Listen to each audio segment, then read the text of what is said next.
that are not tied to classrooms anymore. So the change is going to be really, really big. We just have to make sure that it's going to be inclusive and that we really imagine the opportunities to make education more inclusive and not just thinking about how we can use this technology innovation to give more to those who already have a lot of access and resources. I hope that kind of addresses some of the issues. Yes, excellent. And so we have Claudia also from Until here online. So would you comment something more what Tina said? Hi, everyone. Yes, just to add on how important, as Tina mentioned, inclusivity is when considering this. And when thinking of anything remotely about education and programs, connecting this user, the end user, from the beginning to end. So making sure that anything is done in a co-creation way, not just in the validating phase to understand whether the user is okay with it or not, but considering its ideas as well from the beginning to end. I think I'll leave it at that and let you continue, but thanks for having me here. And then we have Douglas from Lidiki Work from Kenya. So Douglas, so you have nice use to see the education as well and being active in e-sport and gaming.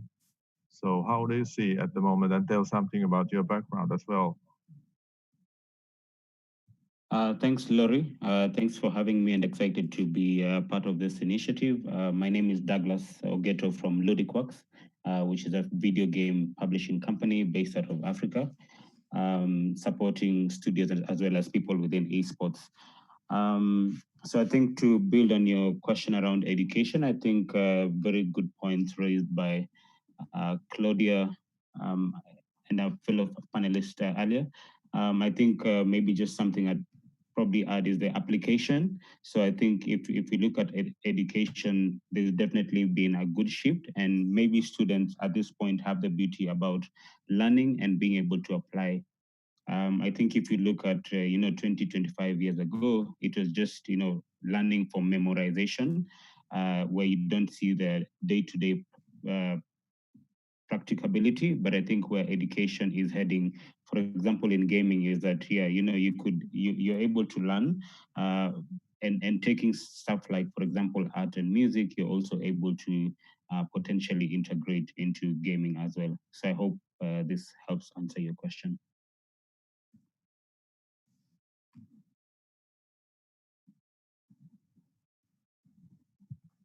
Thank you, Douglas. And now we have also Matt Aro online. So just briefly, Matt, tell something about your background, and also, so you have been writing this discussion paper around education.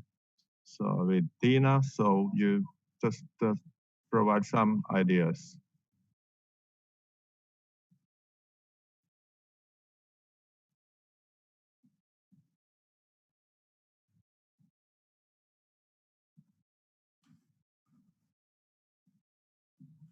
Okay, now I can speak. Morning, everyone. So my name is Mart, and I'm really sorry for being late. I just received a call from the Estonian Ministry of Education just before I was supposed to come here. And so the discussion went a lot longer than I anticipated. We're just starting to discuss again the strategic side of the cooperation between innovators of education in Estonia and the Ministry of Education, and so it's a quite fascinating moment in time. In Estonia there are big structural changes coming, so we are merging together all of the major organizations under the Ministry of Education. This might not be the most important for you guys at the moment, but yes, the National Education Digital Association is moved together with all the other major organizations. So there will be a new, like a similar organization to Opetushallitus in Finland will be created. But yes, together with Tiina Neuvonen from UN Technology Innovation Labs, we have been working now the past 3 months on writing together a concept paper on how could we empower communities globally to come up with solutions to the educational issues that they see, and how to enable these solutions to become globally applicable and scalable. So the primary idea is creating an education innovation ecosystem that enables anybody to come up with ideas or solutions to educational problems, and then there would be support systems in place to help this grow up into big providers. So, for example, if we are today looking at solving an educational problem in our school, in our village somewhere, let's say in the middle of Finland, then we would straight away have the idea that, hey, if we are solving this problem here for us and we are happy with the solution, then maybe there is another school in the other side of the world that has the same problem, and we could help them with our solution actually. And they also would know straight away that, for example, at the UN Technology Innovation Labs, there is a specialist that can help us. So we need to have this kind of structure in place as well, who could help the let's say innovators of education to figure out how to move forward with their solution. Maybe in short, that's it. But if anybody is interested, like what an ecosystem means, then I've developed a nice story to explain what is an ecosystem. So maybe I'll go into this for a second as well. So, for example, let's imagine that we want to plant a forest. We want to grow a forest, and but we only have a desert where we can grow. So let's imagine that we have this. We are the owners of Sahara Desert, and we want to grow a forest. And now we start planting trees there, and unfortunately, all of the trees die because the existing ecosystem in the Sahara Desert is not suitable for a forest, obviously. And we also can understand very quickly why these trees are dying. I mean, firstly, there's not enough humidity, and secondly, there is way too much heat, so the trees are basically boiling. And then when we fix these two problems, we are already a lot more likely that the trees are going to survive. So the same situation we need to look at in education innovation as well. And the quality of the ecosystem, I'm measuring this way that, I mean, you always have ideas how to make things better. And now these are kind of seedlings, these ideas. And how many of these ideas are actually talked about and how many of them are materializing into something. And then you can measure, I mean, the most high quality ecosystem is where you have all the nice support systems in place. So from an idea, you will have $1 billion company after, let's say, 10 years. So this would be an ideal ecosystem. And in the general tech world, we can see really good ecosystems in place. For example, Silicon Valley, Estonia has also quite nice ecosystem. So I mean, based on the fact that that there are four tech giants in Estonia already, only with a country with only 1.3 million people. So it shows that the ecosystem is quite okay. Any questions? Yeah, so let's continue, and so you can write questions all the time to the chat. But now, so why we chose this education as one of our topics, or we call it as a vertical or potential vertical for 5G as well. So far, the education is always mentioned to belong to smart city concept or smart city vertical of 5G. But we see the potential of education as the vertical of 5G of its own. And now, especially when we think that, okay, our first challenge is to provide learning and application of 5G globally, fast. So then we start to think differently. So how we can speed up the learning and application of 5G globally. And on the other hand, the 5G itself as a technology could help us to create the next generation education. And what we have heard already about the needs and aims of education. So the education has been very much nationally optimized, not globally optimized. And thinking about the big challenges we have in our hands now, so we need to think differently also for the education system. And now this is perfect time to think how, in the beginning, how we speed up the learning around 5G and application of 5G globally, and then whether we are able to utilize 5G technology for the, let's say, new global education system, which would provide ecosystem like Mart just mentioned, even to those areas which are not so successful at the moment concerning learning. And also what we have found out, especially concerning education, that the aim of education is not just providing degrees and diplomas, but it's most likely to provide meaningful work and good meaningful life.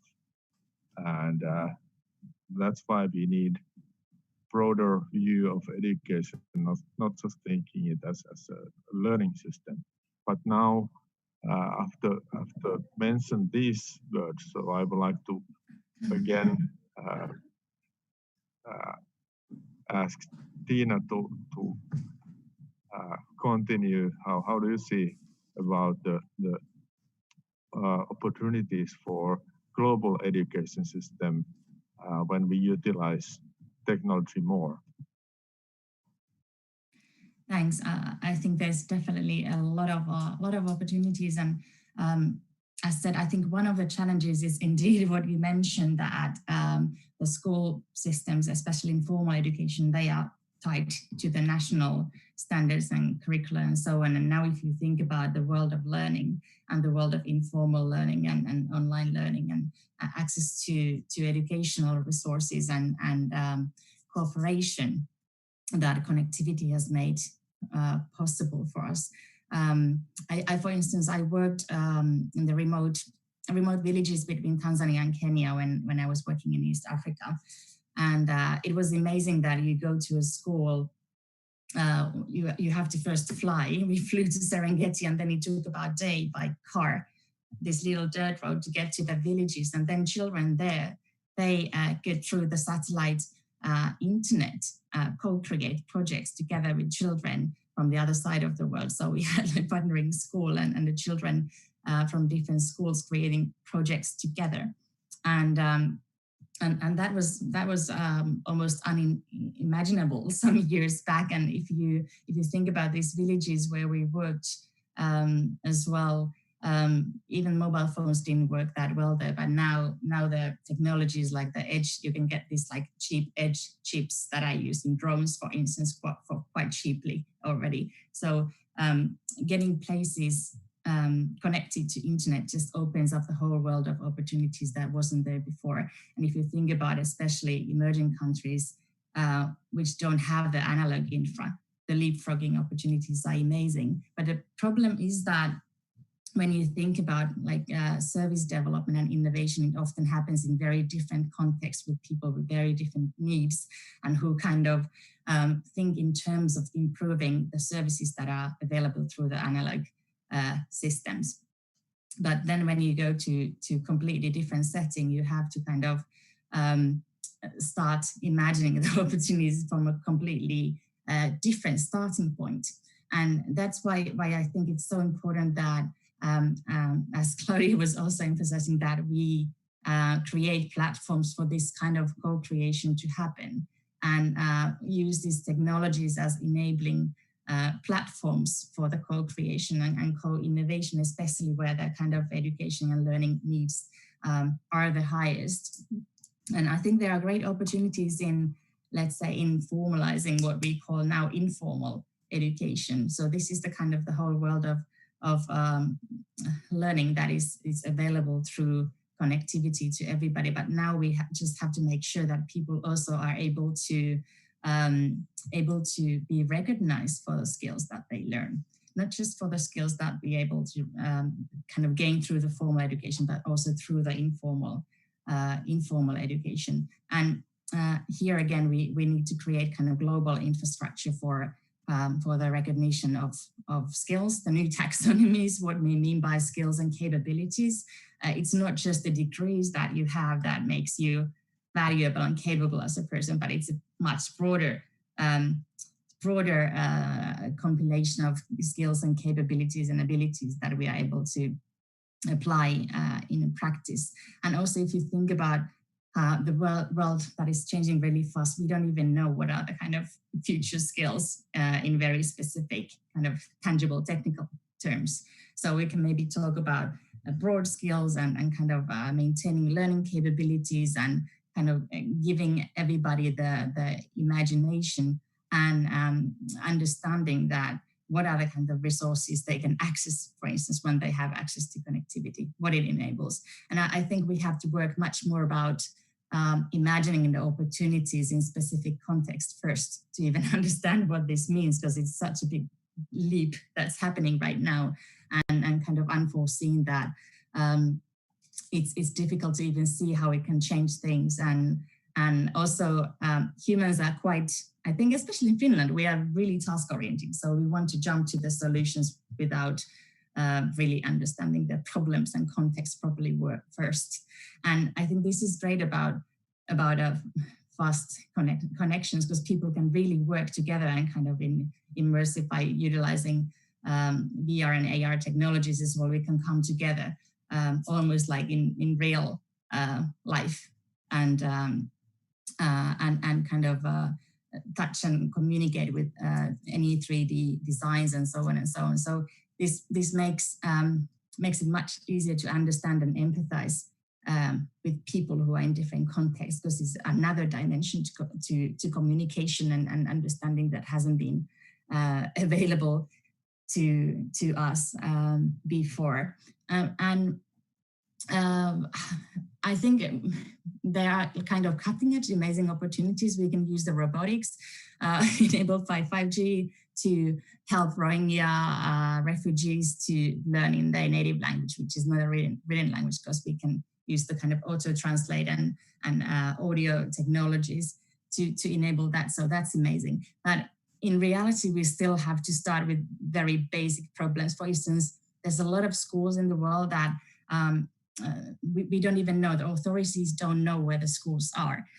We just had visitors from the Ministry of Education from Nigeria last autumn, and they said they are really struggling just because of this problem, that they don't know even where the schools are. So how do you provide support when you don't even know who the people you are dealing with are and where they are? And how do you kind of create a baseline of understanding what is the support needed when you don't have this information? So for instance, UNICEF has this quite ambitious project globally to map all the schools in the world by using satellite imaginary and that kind of thing. So you really have to start often with the basics to have the real data for the planning and kind of policy and resource allocation. that's why this kind of world of innovation is so exciting, because we are working on different levels and kind of mapping the systems globally, but then also trying to come up with really specific solutions to specific challenges for a specific group of learners as well.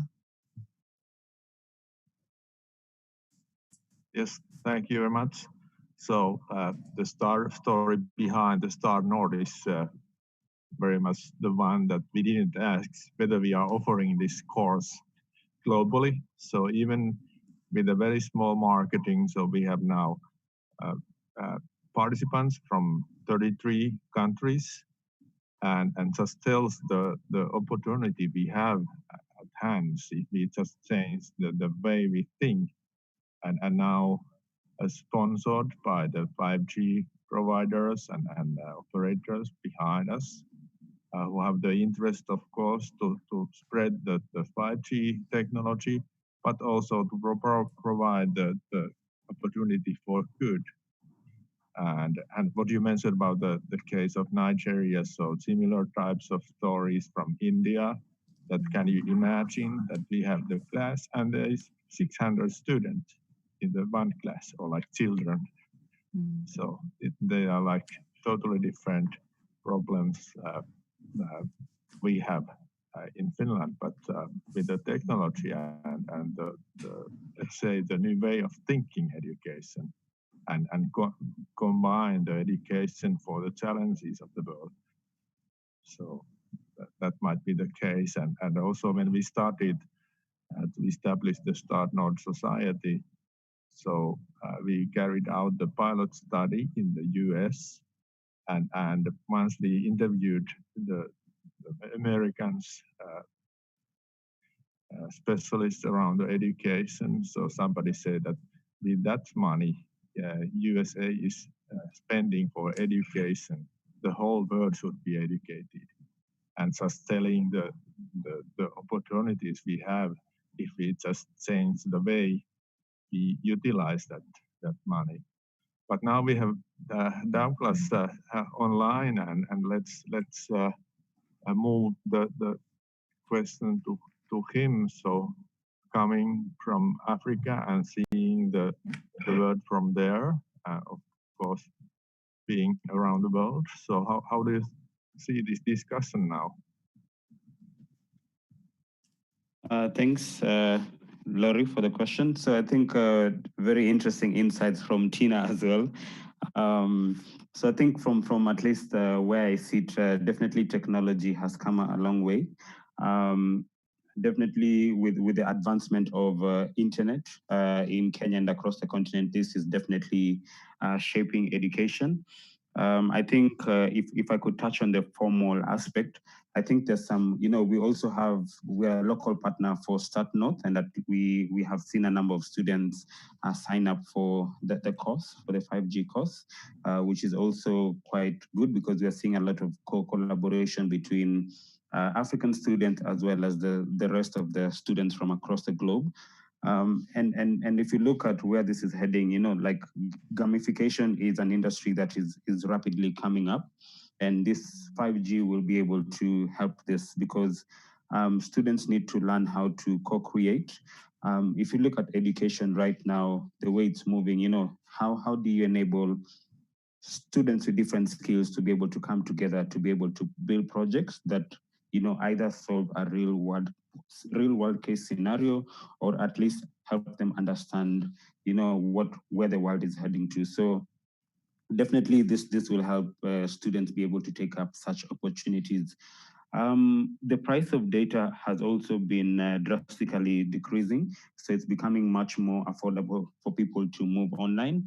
As you all may know, Africa has the largest number of youth population, which is doubling, I think, at 4% annually.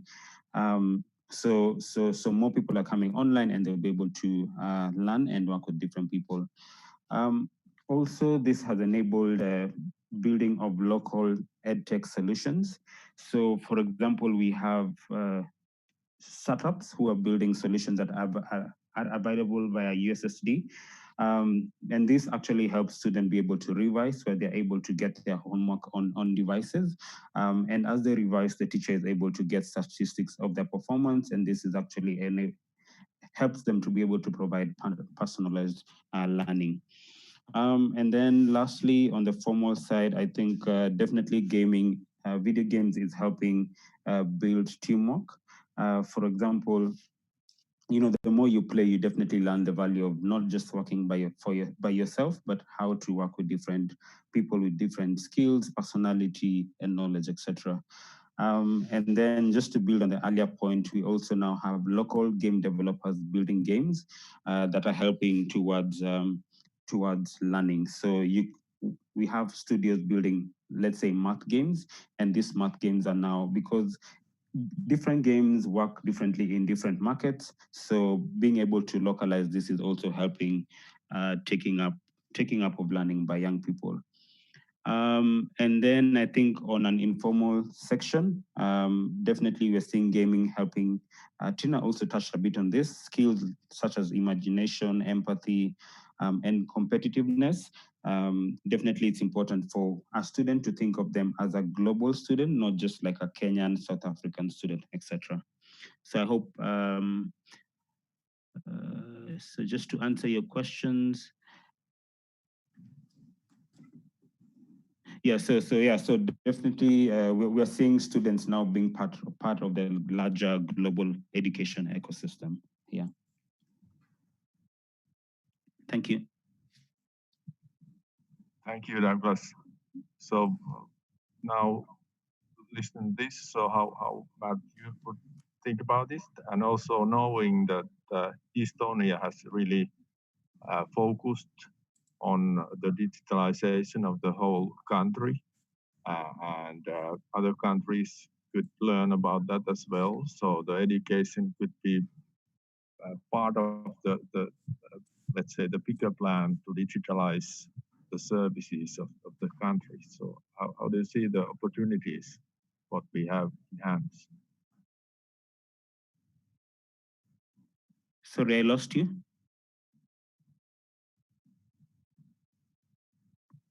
So Mert Arro, so did you hear this question or comment?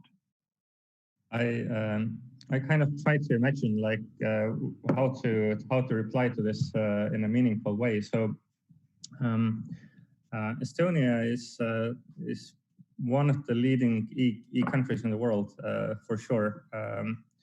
Depending on what kind of data you look at, Finland is actually now getting ahead in some aspects, actually, at least.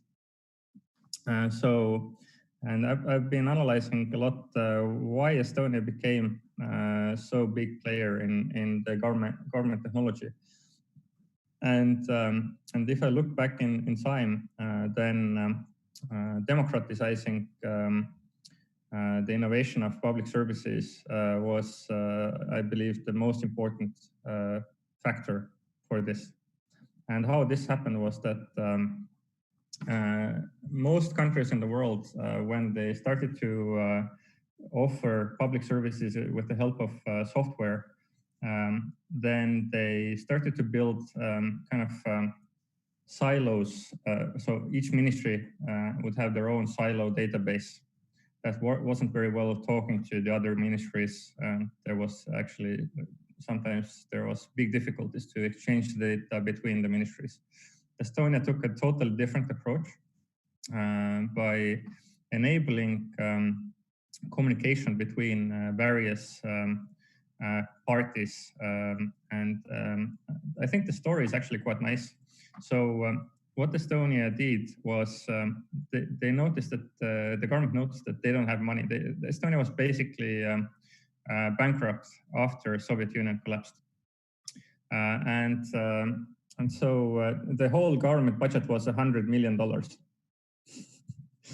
And then they turned to IBM, for example, and asked, okay, could you provide us with a modern infrastructure for the country?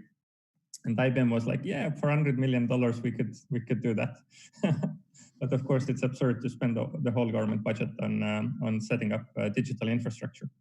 And so the guys in the government were young, and they were thinking, okay, who has money, who would like to help us with setting up proper infrastructure? And they thought, private sector has some money and the banks have money, and let's go and talk to these guys. And so they went to the banks and they said, guys, we need to exchange data between each other. So let's set up an infrastructure together. And actually, the fun fact is that about 60% of the initial funding of the government infrastructure in Estonia was privately funded. But it also created a very positive movement. The private sector and the government were working together, and so they actually built an infrastructure where everybody was welcomed. So even small organizations could tap in to the government system and they start exchanging their data with other parties if it was necessary for them, of course, to get this license. And this is how the X road was born. We call it the X road. So there is a secure layer for data exchange between government and private sector organizations in Estonia. And you already see how the democratization then happened. So we Estonians also copied the digital identity from Finland and implemented this a lot more successfully than Finland. So almost everybody is using a digital identity in Estonia. And this enabled a user base to be created. And this made it very attractive for everybody to start building services that are available in, let's say, in the government, infrastructure. So now you have an ecosystem where you have users and you have people that are motivated to provide services. And this is how about 1,500 services were built within just a matter of a few years. And literally today you have only 3 things that you cannot do online if you're talking about government interaction.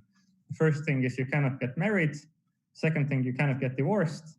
And the third thing, you cannot sell property online. So all of the other things you are able to do more or less online.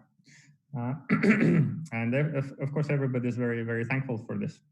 And now I hope this story helps to, if there is so many different nationalities here, helps to understand what to do in other countries. And based on this Estonian experience that if we are democratizing kind of innovation, then we can use this experience also improving the quality of education. And I think Tina was putting it very well before that we have no idea. I mean, the world is changing so fast now. We have no idea what's coming tomorrow. But if we enable people all over the world to come up with solutions to the educational problems that they see in their village or in their community, then we are a lot more likely to tackle the educational issues that there are. And I'm not even talking about quality of and speed of learning and quality of learning experience. I just talked to an Icelandic guy a few weeks ago who introduced me his PhD work that they've done on researching the flow theory in education development. Just in case mentioning what the flow theory is. So flow theory says that people are the best developing when they are about 85% of the time right in what they're doing. What happens is that if you're 100% of time right, so you know very well what you're doing, you know exactly what's coming, we are not motivated for a long time. We are actually losing motivation very quickly because it's boring. We are not developing ourselves. And at the same time, if we are more than 20% of the time wrong, we are getting the feeling that it's too hard for me. I can't really get this. I should do something else. So we're also losing motivation. And the kind of optimum point for humans seems to be about 85% time we need to be correct. And based on this theory, they built a mathematics learning game for primary schools. And the outcome is based on the previous, based on the first research, the outcome is that the kids are learning up to 12 times faster compared to the traditional curriculum-based learning. So, I mean, and you have this kind of amazing stories all over the world now. It doesn't matter which country or which village the innovation is coming from. There is such amazing stories. Another example from Estonia. This was an Icelandic example, just to make sure that we have several countries covered. An Estonian example, there is an innovation called Linguist, which is a guy who had to go to work in CERN as a scientist, and he was really annoyed that he needs to learn French, and it was very, very hard to do it with existing methodologies. So he started to think, okay, how could we use modern technology in teaching languages?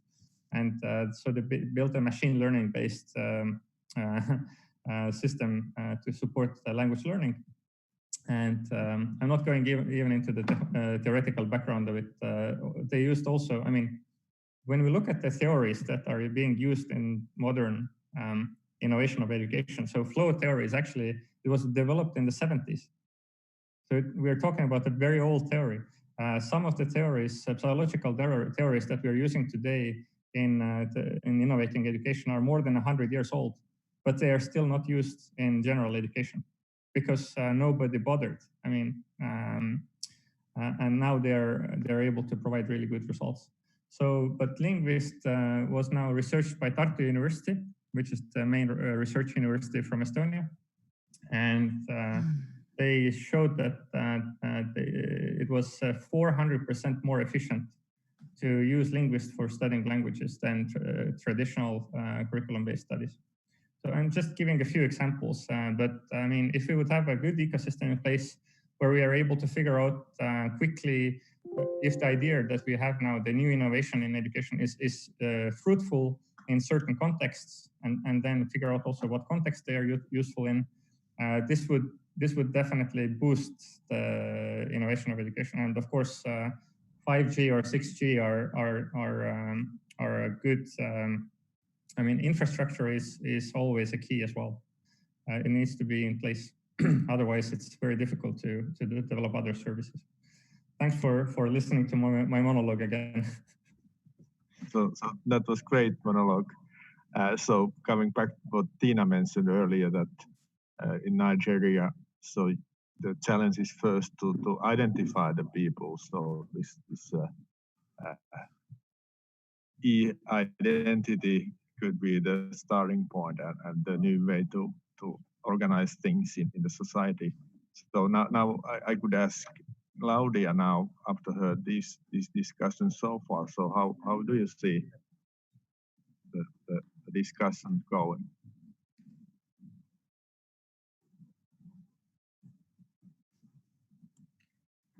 Can you hear me now? Yes. Hi.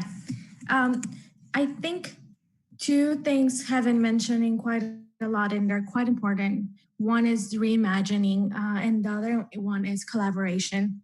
Collaboration was not mentioned as a word itself, but from the example of Mart, it's very clear how important it is to be able to share what we all learn from each other, like in the case of the Nordic countries, but also being able to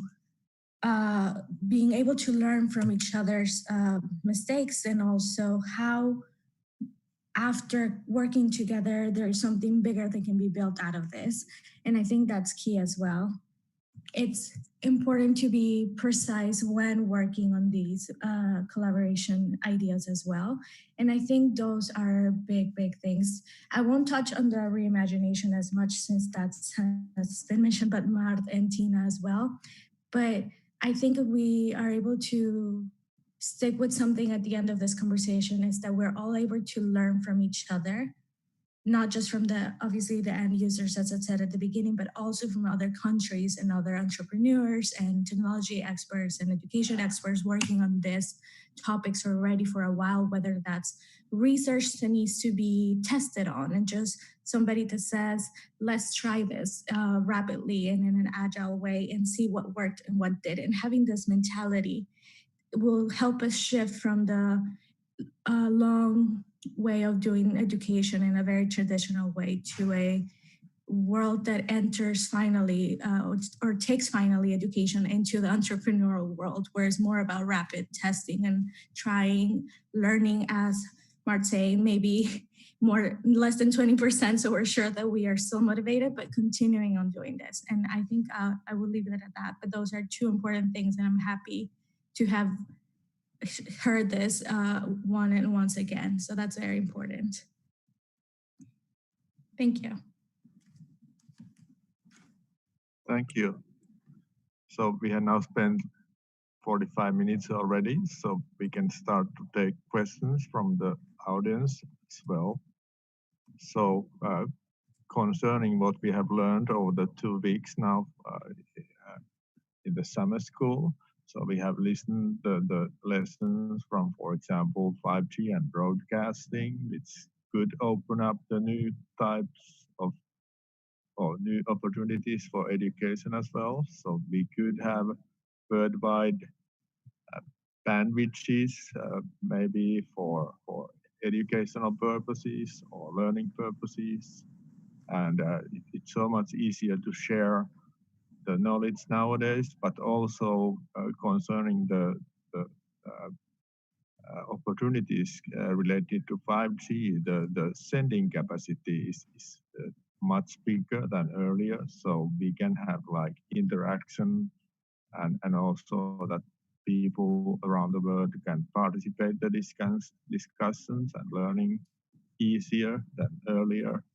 So I think that we have all the opportunities to start to think global education system, and of course coming from the north and having the reputation of education of Finland, Estonia, creativity of Sweden, all the good standards of living in Nordics. So I think that we have chance or good position to start to think education which would connect continents and people from different continents, and would be, let's say, 30 times, 100 times more efficient than the current system we have.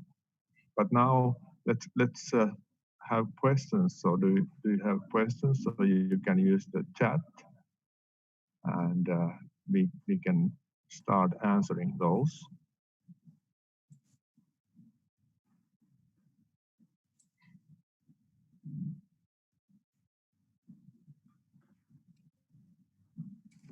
I can ask always, if nobody wants to ask. Yes, just go ahead. So Tina, what do you think are the first things that we should now do to enable this this high quality education innovation ecosystem globally? Wow, that's a that's $1 million question, right? I think it also depends on the context and kind of the political context and regulatory context and how the innovation systems are working in different countries and so on and so on. Because I really believe that we already have all the resources and all the services and tools to provide quality education for everybody. But the innovation is happening in the private sector. And if you look at the kind of private sector learning industry, that's booming. And there's so much happening in there. And the innovation is incredible. But the problem is that we haven't been able to broker this excellent innovation, kind of reap the benefits of that in the public sector. So the majority of the innovation happening in education and learning never sees the classrooms. And this is a big problem, of course, because we have a challenge with the learning access and quality of education worldwide. And I really believe that by utilizing this kind of benefits of the platform economy, we are able to broker the benefits of let's say, private sector innovation to the public sector, hopefully. But there are several reasons that this is not happening right now. One is that, well, the government education, kind of the formal systems are siloed and kind of isolated from the public sector innovation that's happening right now. And if you look at the kind of regulation in government procurement, how they can purchase services from the private sector providers and so on and so on, there are big challenges there. Then if you look at the business models in the private sector, these are often small companies who are providing the kind of pedagogical services and content, and they don't have the power to market or do the feasibility studies to cater global audiences. So they are often very local, and they don't really stand a high chance to compete with the education giants. If you look at the big corporations like Amazon and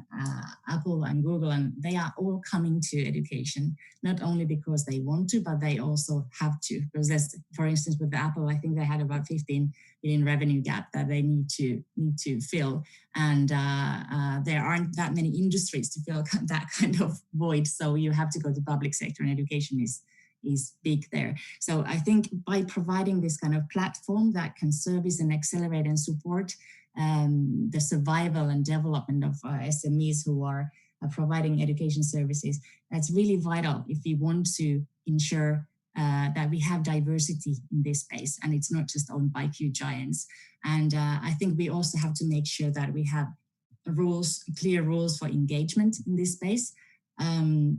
That are based on certain values and ethics. It's of inclusivity and privacy and so on and so on. And if we just leave this to the big companies to decide, I don't know what the future of education will look like. So it's really about creating opportunities to broker these amazing innovations and make them accessible to broader audiences. I think that's really key, and there are several things to look at to get this started. Of course, financing is another thing besides the regulation and providing the services for the startups, but then also looking at from the learners interface and creating business models. So the governments can also access the services, and also individual learners can access the services. This kind of interfaces do not exist. So I think we need a whole kind of operator system connecting the learners and the resources worldwide. And that's something that we haven't figured out yet, but something, food for thought, let's say. And any ideas you might have are welcome. Thank you, Tina. And Douglas, we are just about finishing this session. So Douglas, do you have what would be the ending words from Kenya today? I think for us, it's, video games and esports is definitely scaling rapidly across the continent. I didn't mention, but we also have run esports challenges across 24 African countries to see how to upskill the talent of young youth who might be good in playing games, just the same way in Europe, China, US is happening. But on the same breath, we welcome other partners who see how to use the video games and esports as a channel to improve education in one form or another. And maybe just to say that, hey, there's a big potential, there's big youth, and there's room for more partners and players. So definitely welcome already existing projects like Aalto, training young people in university here, and looking forward to seeing more of this happening. Yeah, thanks. And it's been a pleasure engaging with all of you on this panel. Thank you. Thank you. So maybe in the end, so just some use from the 5G Mökki at Aalto University campus.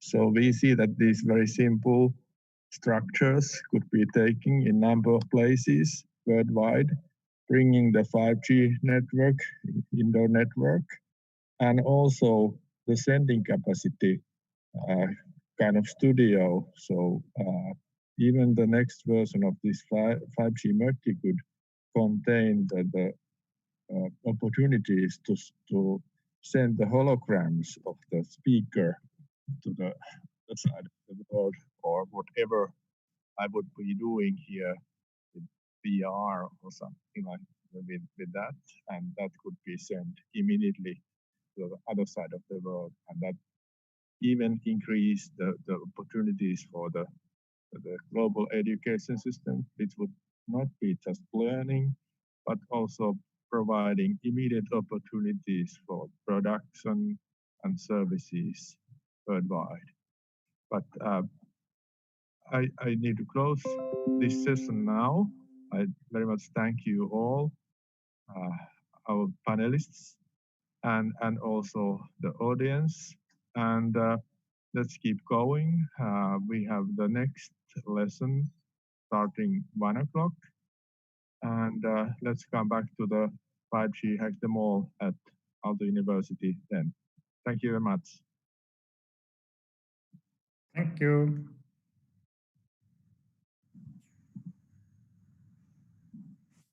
Thank you all. Bye.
And we can start answering those.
Screen. We can hear you. Excellent. Well, I've prepared a story and I'm based in Melbourne, so I would like to thank everybody for their patience that I've started a little bit late, but yeah, the interest with global coverage and the internet connections is really amazing in this course, and I would like to thank Start North for giving me the opportunity to speak here. I have a strong Dutch accent. I originate from the Netherlands, but I'm based in Melbourne since 10 years. My specialty is basically integrated design and community transformations. So the talk today will have about 55 slides. So I hope I can get through that in 1 hour. We have a massive problem, as you see in the traffic light, with trees dying, ecosystems collapsing, natural ones, but also industrial ones. So the whole idea of this course is basically seeding new talent, as one of the previous speakers, Mart, was highlighting so nicely, and create thriving new communities, as you see in the green traffic light on the bottom left. Integrating design is the theme today, and I will highlight a few projects. You have seen me comment about the terribly ugly phone towers we have all around the world. It's really striking me that we can integrate that really well, and I'll show you how we can do that. On the top left, my other passion, solar racing. We have the fossil fuel cars. That whole system is collapsing, and the solar race cars are as cool and are racing purely on the sun. And that's been happening in Australia for a long time. So off we go. And I hope that works. So my slides, my second slide shows the program for today. Fugly mobile antennas. The Netherlands will have a highlight, regenerating the former tax office, navigating to goals, as students need to learn that. I ended up in Australia because I'm married with an Australian wife, and the harsh challenges we are facing here in Australia with bushfires, droughts, the transformation from the linear to the out of the fossil fuel addiction, the local circularity elements I will highlight, from Professor Günther Pauli to my passion, HVAC, heating, ventilation, air conditioning. The telco industry is very funny in Australia. It's not very traditional. And then we highlight the transport electrification. And the Start North network has some interesting highlights that I've been supporting. So storytelling is key. That's what we will do tomorrow in the pitches. You might have seen me last Friday in my short pitch, but today will be a long pitch. So where did Comfort ID come from that you see on the bottom of my slides? It's my company name. I was born in 1968 below sea level. We had the oil crisis in 1974, and I can tell a little bit about that. It basically structured me and set me up for life, that period in my early youth, and became a heating, ventilation, air conditioning specialist, studied electronics, had to go into the army, became a truck driver and a rocket mechanic, and then studied quality systems in Eindhoven. Started my own business. This is now my second business. This is Comfort ID.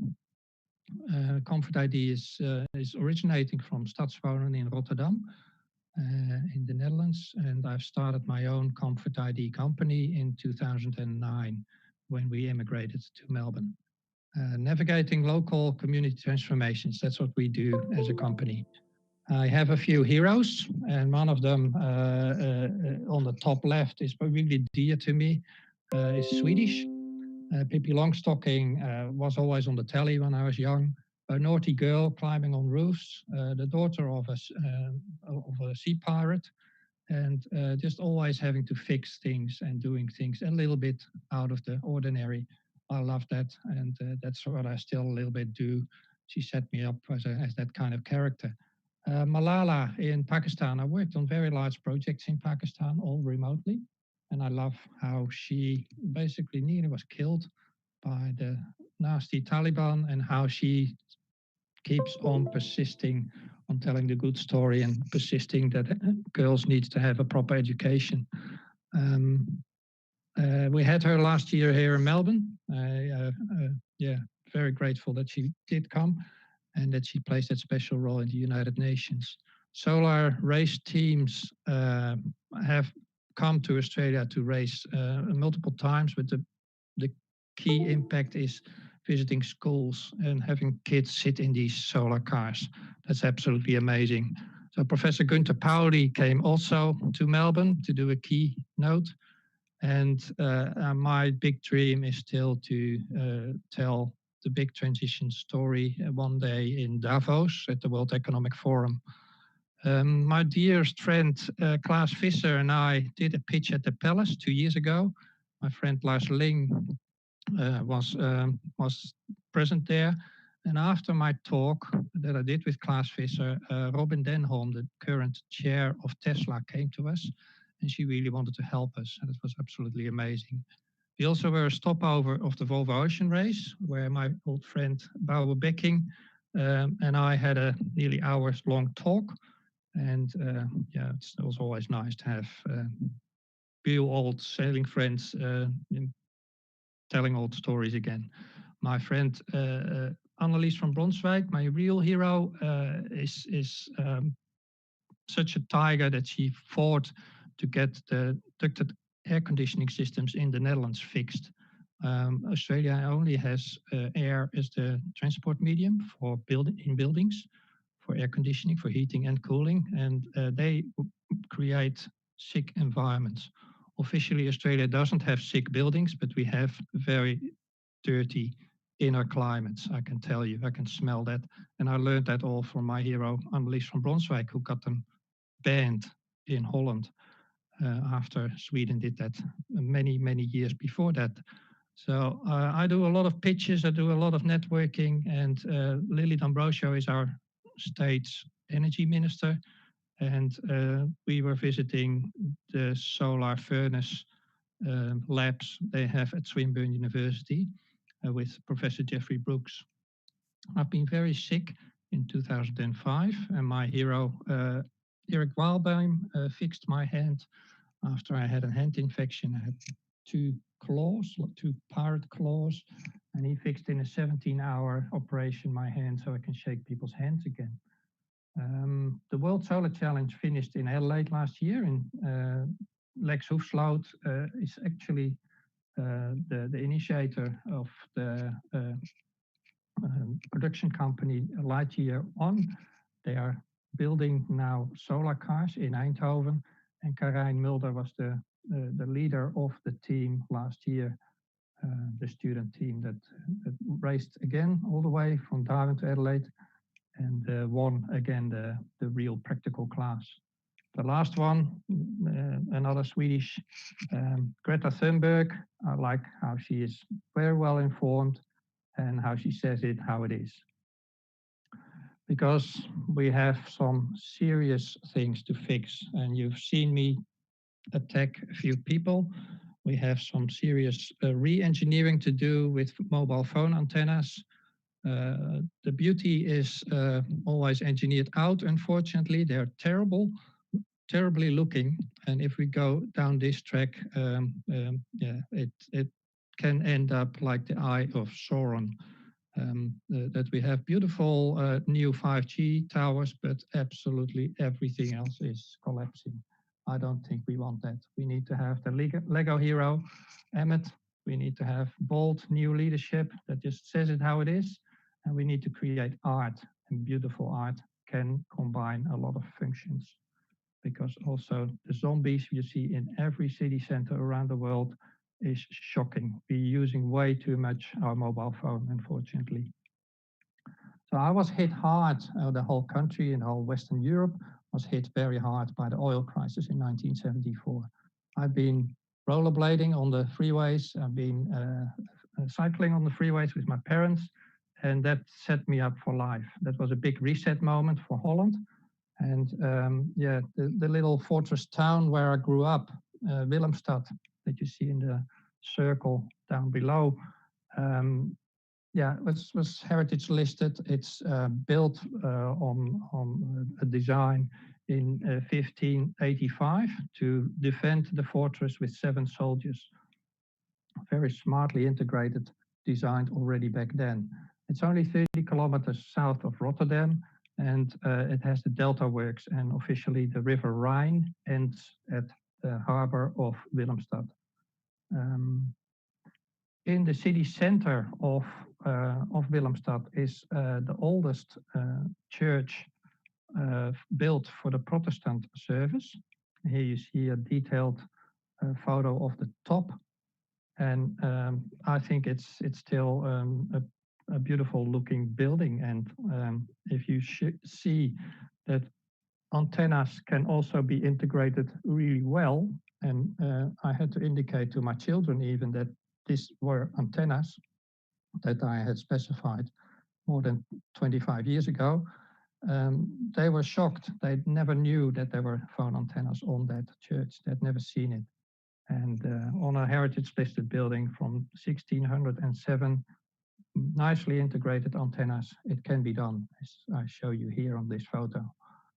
Then the main topic of my talk is about the Port of Rotterdam. A recent photo that I borrowed from the Port of Rotterdam shows how vibrant it is, how lively and how diverse it is. The whole city had been bombed out just before World War II ended, and has been rebuilt in a really smart, integrated way.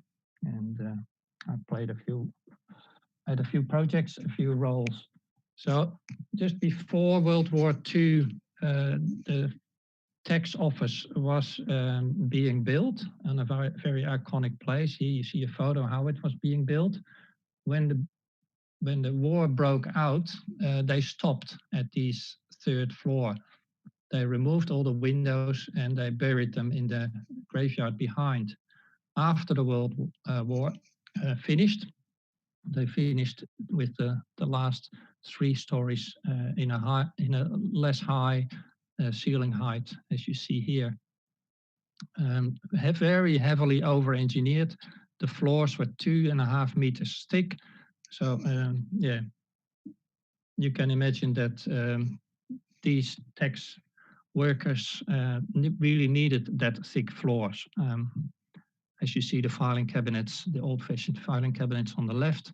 And basically the workers worked for 60 years in this building, processing paper from the left to the right with a stamp, or typing letters to the residents of the Netherlands.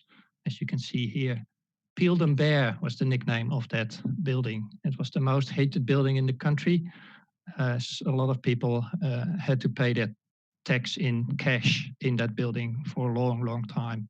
There were always queues, and yeah, it had that nickname. So nearly 99% of the people wanted to demolish this building, and I worked for Stadswonen at that time.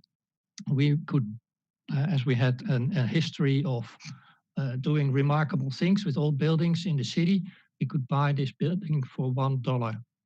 And we did. And we asked the Prime Minister, or I asked the Prime Minister, Ruud Lubbers, for an example status for this building, because we knew to create affordable housing in this old building, we needed to create some quite remarkable barriers had to be lifted by utility companies, by fire departments, and by the building regulators. So we did that also, as you can see there with the crow's nest. We had a talk yesterday about that you can share the radio heads. We had 4 mobile phone operators very keen to mount their phone antennas on this very iconic building. And I was privileged to negotiate that they were forced to share their signals on that radio tower. That used to be a flag post with the Dutch flag, used to be hoisted every morning and lowered at sunset every evening. So interesting that you can, this photo is from 22 years ago, that you can integrate technologies if you are in a very strong negotiation position and you know what you want.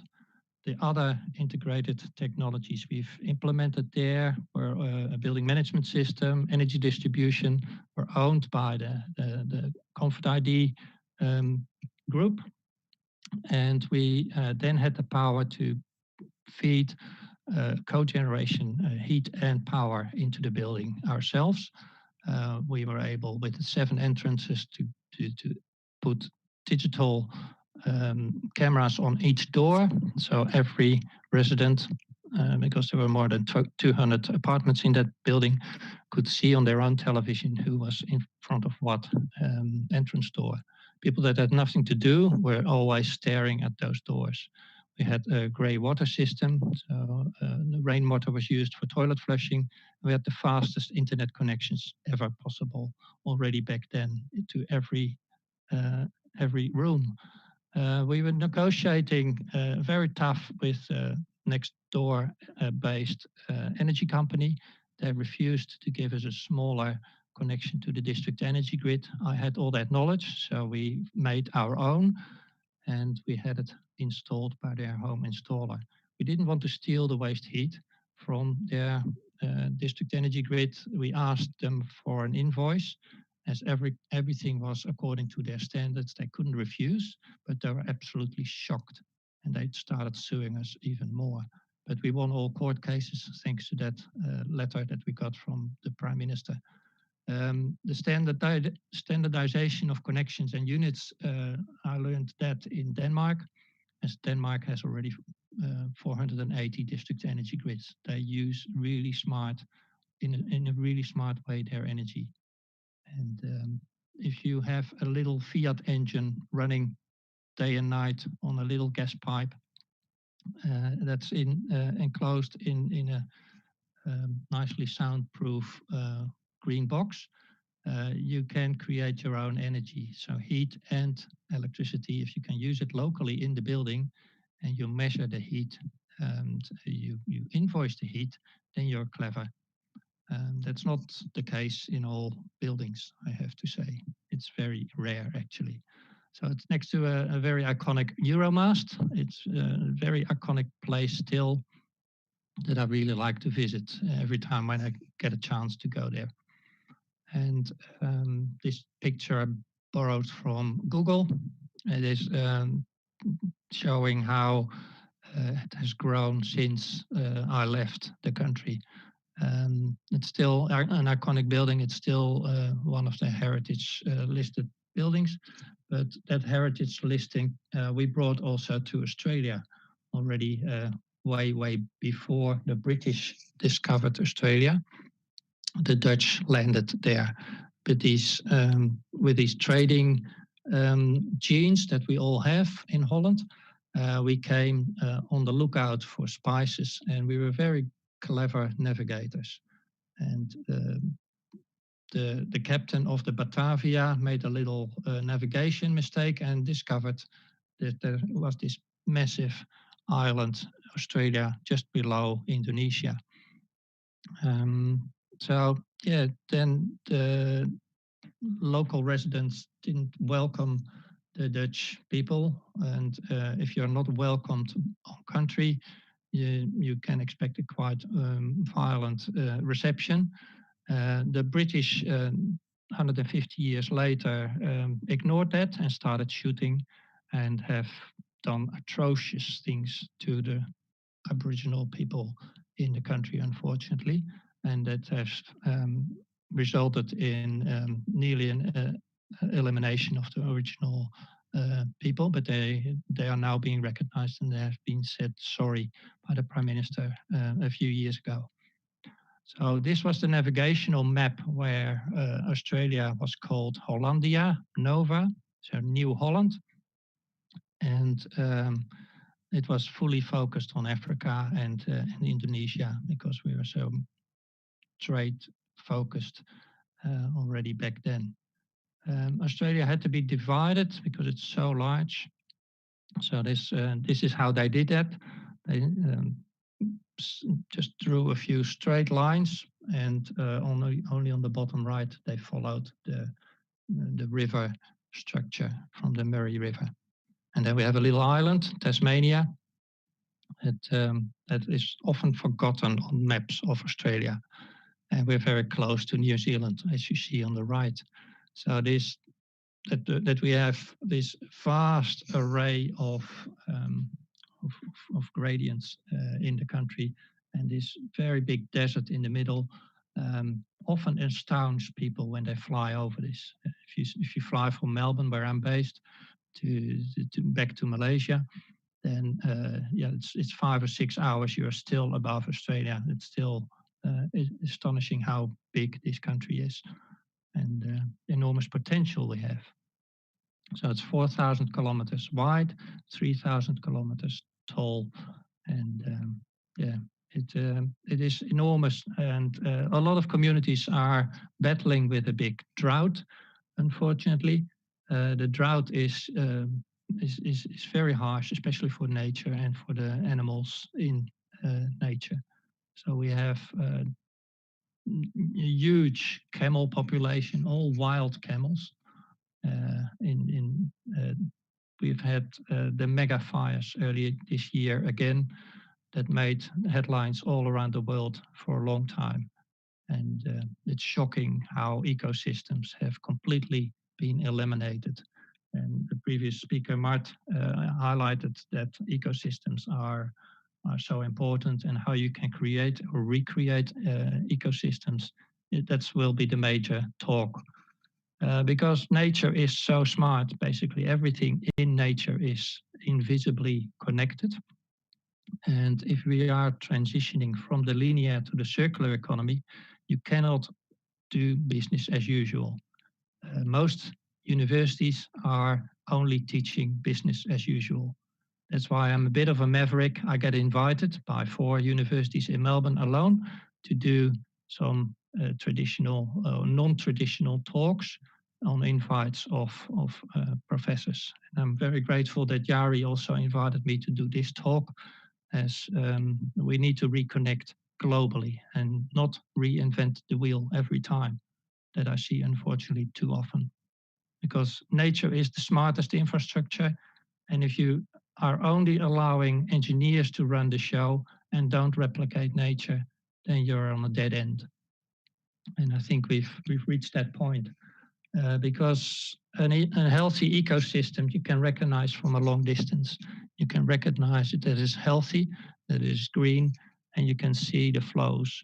Like the map of Rotterdam, you can see the healthy economy running, you can see water flows, you can all the other flows you can see on a good map. And I love making maps. So the circular economy has a lot of elements. The key thing is that there's no unemployment in healthy ecosystems. We need to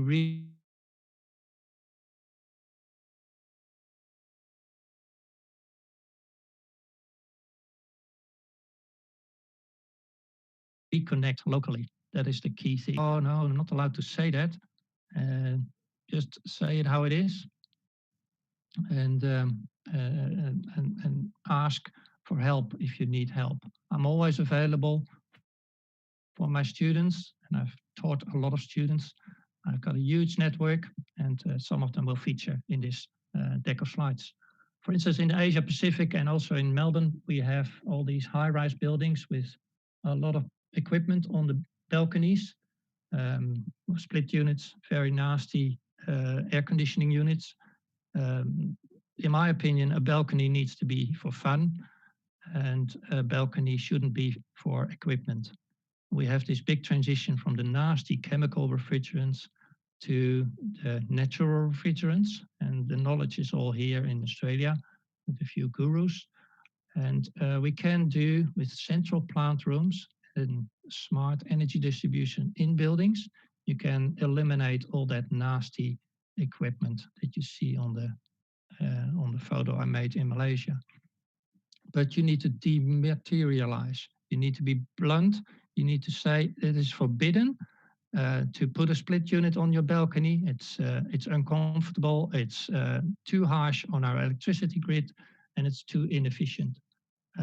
But that falls in basically deaf ears if you ask the energy minister to legislate that, or the United Nations also doesn't want to touch that topic, unfortunately. We have a very infamous media mogul, Rupert Murdoch. He's still Australian, but he's based in New York, and he basically runs the show with his media empire, Foxtel, Sky News and News Limited in Australia, in the UK and in the US. Unfortunately, there's not much this government can do. If he decides that the Prime Minister has to go, within weeks he is gone. And his media empire makes that happen, and it's very nasty. And we are sitting on the blisters of those results. The telco is basically now enabling the residents to get their own information via the internet, and he just refused to have a proper fiber connection to every Australian home. Although we had the money with the national broadband network, he refused to have it properly done, and he ran a very nasty campaign. He toppled 4 prime ministers in Australia, and he got his way. And that's why we have a half-baked national broadband network, not with fiber to everybody's home. I have, for instance, for the last 10 meters, I have a copper cable. But we have many, I would say way too many ugly towers, functional but ugly radio transmission towers. It's insulting to see that they're usually built on the most iconic, beautiful place by engineers that have no clue how you can design towers a bit better. And we have a royal status on every exchange. Every capital city has an old-fashioned phone exchange, and that's nowadays full of servers. And I've seen a lot of the Nokia and Ericssons in the data centers I visited. But now we have this big move that we cannot get enough staff members to operate in the mines. Australia is a big mining country. We have basically every resource you can imagine in this big country. And we are testing out the Volvo equipment that is able to drive autonomously. We had a test in a mine in Perth with 5G about 7 years ago, and where different equipment manufacturers were allowed to test the frequencies and test equipment with remote operations. Also, the electrification of heavy transport is being piloted together with ABB in a copper mine in north of Sweden that is related to that. But the other mining pits, because they're huge, absolutely enormous, those mines. And all the different types of resources that are being mined all have their specific processing and transportation needs. And you can see that a little bit on this big map. We have the nickname that we are the lucky country because every resource you can imagine, basically we have in this country. We're still mining brown coal in very large quantities in this state of Victoria where I live. And I'm standing in a burning top of the largest brown coal mine burning facility, Loy Yang in Hazelwood. And it's shocking that they have never thought that they could sell waste heat, for instance, which is very common in most places around the world, but not in Australia. So the transport transition out of the fossil fuels is being piloted in the Nordics. So this slide I've used for a long time. In Hamburg, they have these high voltage charging stations for the electric buses. They look really cool. They're much cooler than putting a big plug into your car, but it needs to be done in series wide. Unfortunately, the buses here in Australia are being re-engineered. They're reinventing the wheel. They don't go to places, so they have a plug at the back of the bus. And the big transportation companies, they are usually a bit cleverer. They go to places where they have these transition towns already operational. And the electric ferry, for instance, is also very applicable to a lot of places where we need transportation over water. Sweden has them operational, Norway has them operational, and it can be done. I'm a big fan of Tesla, and the electrification of transport is being piloted by Elon Musk. And I'm very proud that I stood on this photo on the right next to the chair. She's Australian, Robin Denholm, and she's basically the boss since Elon started twittering a bit too much. And with that pitch at the Palace that we did in 2018, we gave some ideas, and they actually have been implemented in the Model Y. That car has now a heat pump for the heating and cooling of the battery pack and of the cabin where the passengers are sitting. So I'm very proud that little bits have been taken up, but there's still a long way to go. I was at the Formula One Grand Prix earlier this year. It was the testing day. We had 3 tickets as lecturers. And then the next day, the whole world knew that we had COVID-19 in Melbourne, and they shut the whole event down. That whole ecosystem of autosports, in my opinion, needs to be shaken up. And you've got a famous Finn, the Iceman, Kimi Räikkönen, who could help us maybe. We've got a few Australians that are helping actively with that. And we need to start building and mass producing these solar racing cars. We need to unify not only these cars you see on the right top. The Team Aurora has been operational since 1978, but the real cars that are practical that you see on the right bottom from the Technical University in Eindhoven. Seasonal thermal energy storage, that is possible, and it's happening in every Swedish house. If I tell that on a conference here in Melbourne, they just look at you and they don't believe me. And it's staggering that these graphics are looking very much like an Australian house, but a Swedish house has been properly insulated, has a heat pump, and if you go to a Swedish house, you don't see any of this HVAC, unfortunately. So policymakers at the United Nations have no clue that Sweden has these very clever technologies that we can air condition a whole house with just loops of water. You can do seasonal energy storage in the ground with these bores that you see on the bottom left in a very energy efficient way. Peak shaving can be done. So there's a relay in the heat pump for the energy company. If they have not enough power, they switch the heat pump off temporarily, and the residents absolutely do not care because the house and the hot water service stays operational. So the key thing is to tell this story relentlessly, and I've been doing that for 30 years. Collaboration is key in projects. Collaboration with people is absolutely key, and showcasing these technologies with off-the-shelf components is possible as well, and that's what I do. I have been debating with ministers, as you see on the photo top left. I've been sending delegations to Denmark, to Sweden, to Holland to replicate this model. Not all went well, but some went really well. And I've enabled some foodie sports stars to tell their story, to support me. Because it's a very sporty nation, Australia. We have a bit of a bullshit culture. So all the sports stars get the primary talk host places, and the people that really know what they're talking about usually not.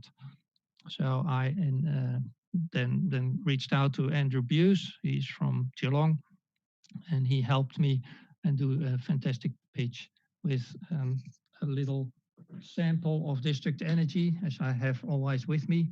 I go to every talk, I do every pitch with this unit in my hand, and I stand on the photo on the bottom left next to our Prime Minister, our Premier in the state of Victoria, Daniel Andrews, is also supporting me. But yeah, with this COVID-19, everybody knows now who the Premier is, but there's still no real big projects with district energy happening. The photo in green on the bottom left is in Sweden. I was there on invite to learn more about the hollow mirrors, and that you can generate electricity and heat in the same unit. And that's possible in a visitor center, but it's also possible in a hospital, for instance. We need to re-energize all our communities one by one, and I've made this map that we can do that really well with the one by one approach. With off-the-shelf components, as I show here, you can also re-engineer a data center. And was privileged that I was able to specify Google's first water-cooled data center. You see the plate heat exchanger on the bottom left that I calculated was a bit bigger than we thought, but Google didn't know how they were going to operate the data center later down the track. We learned a lot from that process, and they also did a lot. They specified it basically standard. Those engineering companies that I worked with still do a lot of the engineering with Swedish and Danish components. Unfortunately, one of our most famous professors, Professor Ross Carnot, forgot the potential of waste heat when he designed a carbon tax. And Australia had for 2 years a carbon tax. Our emissions came really down, but yeah, the fossils took over, did a nasty media campaign, and all what was done well was basically eliminated by the next Prime Minister. So this is the next stage, Google data center.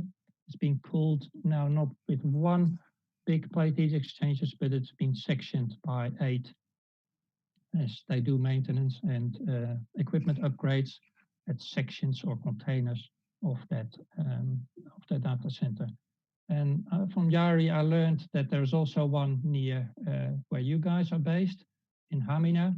That Google data center is actually cooled by seawater.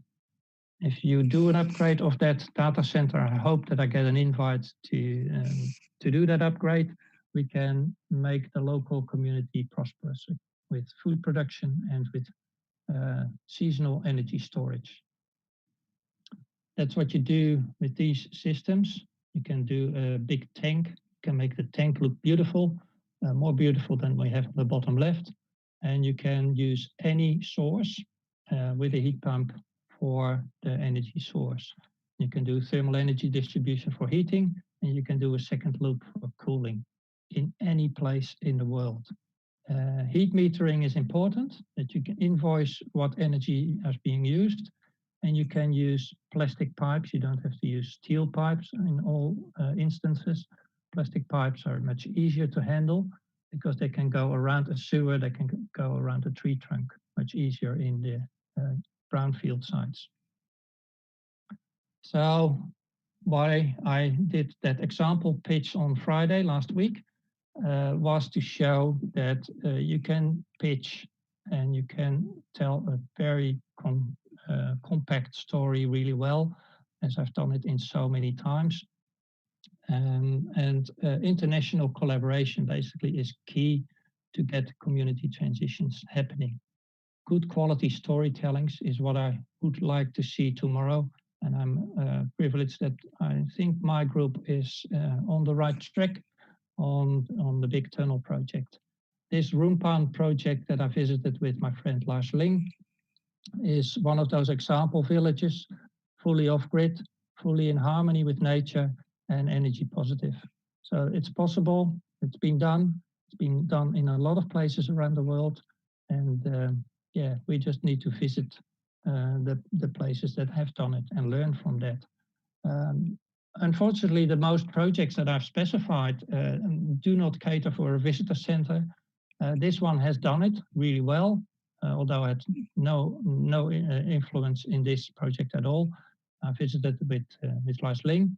Hanusand has an entrepreneurship invite.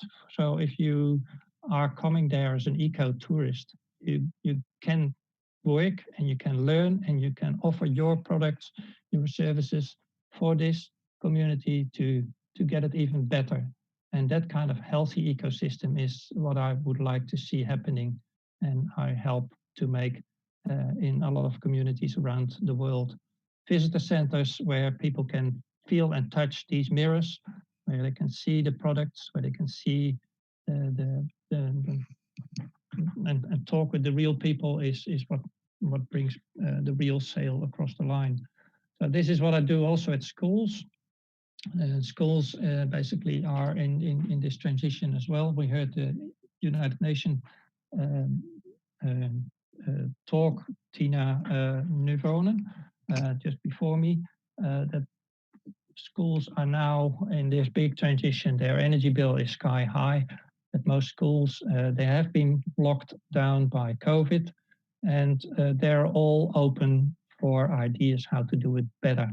So the idea that I share with a lot of schools is that we can do a new garage. We can beat this virus. We can race online. So let's race also against the loneliness and unite with the good people around the world, because we need to help each other. We have a lot of disabilities, disadvantaged people, and we can create parties. We can dance on the snappy music. We can be brave, and we can do this in good harmony. And all I do is share this knowledge and navigate groups to go and look. And I had the privilege that I even had the Chinese government here in Melbourne under the radar come and visit to learn about their big transition since Xi Jinping came into power. Worked in Pakistan on very large projects to stop the brain drain. We have one of the challenges in this 5G challenge is one of the rural towns in Finland wants to attract talent. Well, that's basically what we do. If you are creating something remarkable, you become a tourist attraction, and all the talent just comes automatically to your project. So enabling system transformations to thrive, local blue economies, because the fossil fuel-based linear economy is simply crashing. We've all seen it happen in the last few weeks. But I've been saying this story for about 10 years. Coming back on my funny thing about that I don't like ugly antennas. This is our Parliament House in Canberra. Actually, the designer of this tower knows how a tower can look nice and can create impact. Because if you draw a mountain with this triangle on top, every Australian knows that you mean Canberra. So all you need to do is hide the 5G antennas on there, and then have business going. All I want to add is maybe we need to relabel the whole program, not hack them all, or hack them all. And please make a photo of my QR code. And I'd like to thank everybody for listening. I'm now open for questions. I see something has happened already while I was talking. So Lars Ling, have you had any comments on the photos where you featured? Yeah, Mart, we can do data center cooling, and you can heat the local community with that waste heat. We have them operational in a lot of communities already. So Facebook and Google actually select their communities where they can do that.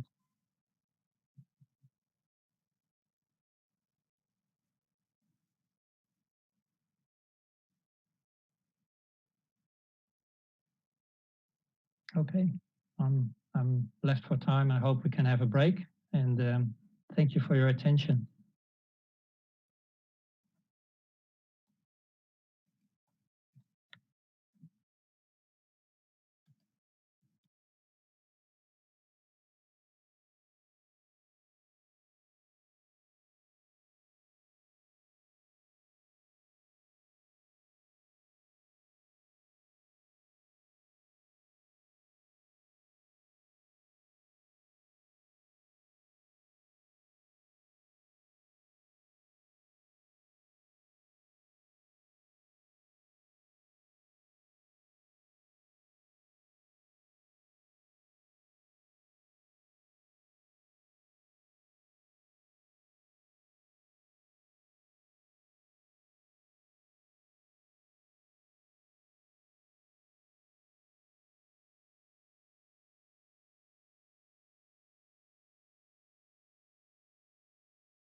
Next up, Associate Professor Katina Kralevska from NTNU University.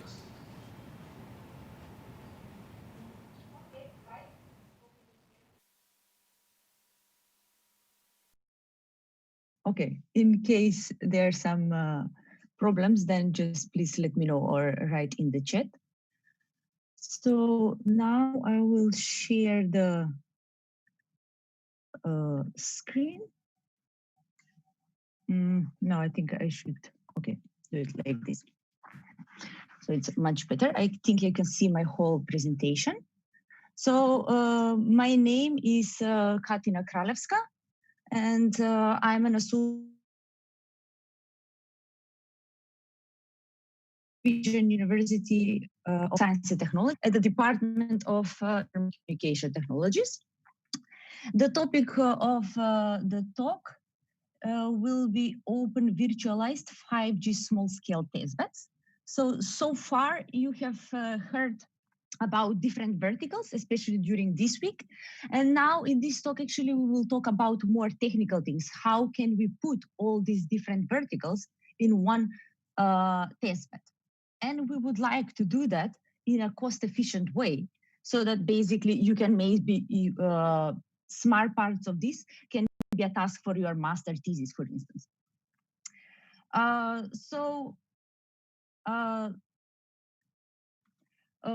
NTNU, it is, I will just say a few words for NTNU. It's a part of the Nordic 5 Tech, together with Aalto University, KTH, Chalmers University, and DTU.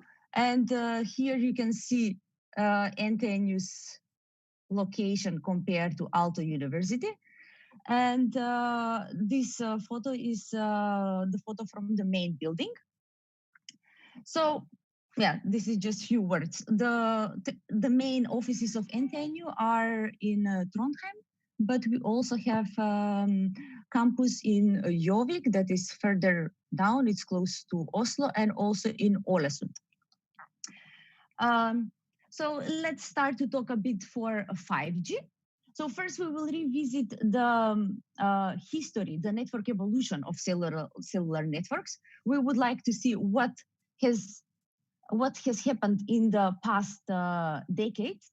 So as we can see, actually, almost every 10 years, there is a new generation of mobile networks. And then the question is, why do we need this development and evolution of cellular networks? So we can see that the main goal of first G, it was to provide analog voice. Then we moved to digital with the second generation, where beside voice, we also have text messages and MMS. Then we even improve it further, where we introduce multimedia and internet. And 4G, we will say it is designed, the primary goal of 4G is for data. So it's true mobile broadband.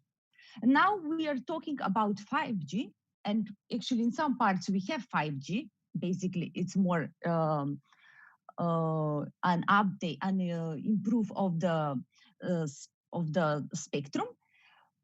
And the main things, actually the main driver, kind of like the main key features of 5G will be that it is designed for many, many use cases. It should be flexible, scalable, and it should integrate existing and introduce many new technologies. So then the question is, in the next slides, we will see how we do that. So we can say that the main motivation for the previous generations, from first generation to the fourth, is actually the need for speed, more throughput. But for 5G, that is not the case. Beside the throughput, we want many more other things, such as here we can see the comparison between the key performance indicators of 5G compared to 4G, where we expect 100 times higher mobile data volume per area, 10 to 100 times more connected devices, higher user data rate, lower energy consumption, because we want to have also many IoT devices connected to our network, And then end-to-end latency. Many people talk about the latency that should be less than 5 milliseconds. And also we want to cover almost all areas, even low density areas, not on to provide good coverage even there.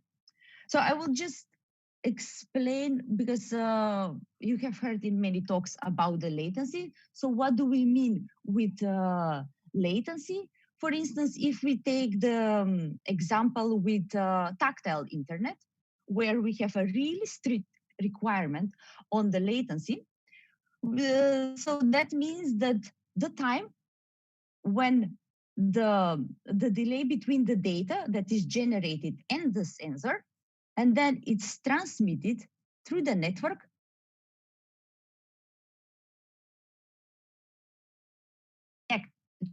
do perform action. And this, basically, this latency, the total latency should be 1 millisecond. So that is what we are talking about. That is what we mean with end-to-end latency.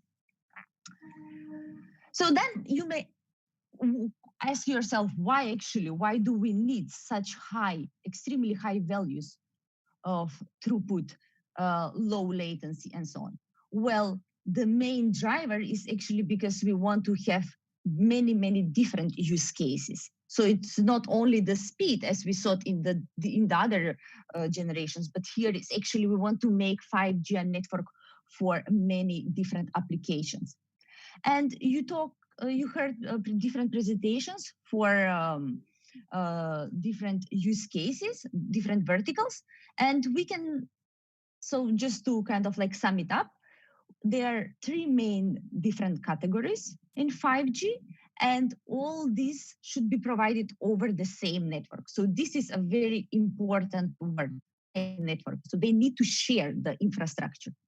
And we need to find technologies that will enable that we can basically slice or divide the network so that we can be able to meet the requirements of enhanced mobile broadband, ultra reliable and low latency communications, and massive machine type communications.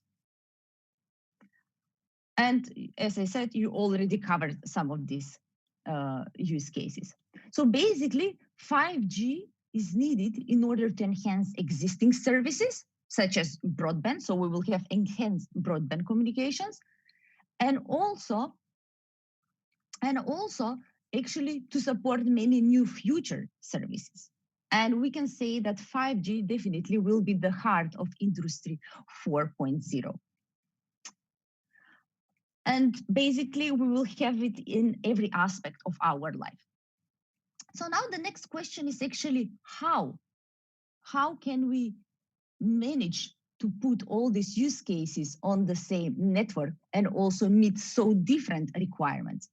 So one very important thing is that you should know is that 5G is not an incremental advance on 4G. So it's not just adding a more spectrum or so. There are many other things that are actually introduced in 5G. So besides including all these, integrating the existing technologies and also bringing even more antennas, so massive MIMO, we already have it, but we will increase the number of antennas. Then ultra dense networks, we will make the cells even smaller. We will move towards higher frequencies. Also, the device-to-device communication and other type of communication will be are introduced. Still, there are also there are 3, I would say, other key technologies that are network function virtualization, software-defined networking, and network slicing. I would say that network function virtualization, software-defined networking, together with cloud computing, actually are the enabling technologies of this concept of network slicing. So, as you can see, basically we can say that 5G, it is an evolution and a revolution. And we will see what are these revolutionary new concepts that are introduced in 5G. And actually these concepts are introduced in both in the access and in the core part of the network. So let's explain first what is a network function virtualization. Basically, we don't want anymore to depend from big players such as Cisco and so on, where we pay and we buy for each of these separate boxes that provide a certain functionality. Instead, we want to move and use generic hardware where we will be able to define the functionality and basically run it as a software. And that is the key idea of network function virtualization. Or even to understand it even better, if you compare it, for instance, with an iPhone, previously, we kind of like had all these different devices, like we had a camera, alarm, so actually now we have an iPhone, we have an app on this one and use a certain functionality instead of carrying all these different things in your phone. And you can delete and upload install new software. The other concept that I mentioned is software-defined networking, and that provides separation between the data plane and the control plane. So basically, we want to move the logic from the devices in the up in the control, in the SDN controller. So instead of having complicated control plane software running on the devices, we actually move that logic into the controller. And then with different protocols, for instance, OpenFlow, we can configure the behavior of these devices. We can say what should be done with a certain flow by configuring the flow tables in these devices and how we should perform, on which fields we can perform matching and so on, and further actions to that traffic flow. So basically, if we want to sum up what SDN and NFV are bringing, so they bring actually much more open interfaces and rapid innovation. So basically, we move from these closed solutions that the innovation is very slow towards more open, horizontal, where we use hardware and the functionalities are software that we can define it. So these are kind of the main technologies behind the new concept that we are going to introduce, and that is network slicing. And so what is network slicing? And then the next thing that I will address in this talk is actually how we can implement this network slicing. We will go a bit into technical things. So we have this physical network, we have the infrastructure, because as I said, we want to run all these different use cases on the same network. So we have this physical network, and then we create logical network slices for different use cases. And in some of the cases, it depends from the requirements of the slices. Basically, they can share some of the resources in this physical network, or maybe we will have actually very strict requirements in terms of security and so on. And then we really need to have dedicated resources to one of these slices. So if we basically, just to sum it up, network slicing is the capability to create a logical isolated network within the network. And if we look further into this figure, we can see that what do we have basically, it's multi-rad, different radio access technologies. So we want, as I said, to integrate these different radio access technologies. Then we have multi-tenancy. We want to provide service to many providers and also users. Then also a very important aspect is actually end-to-end slicing.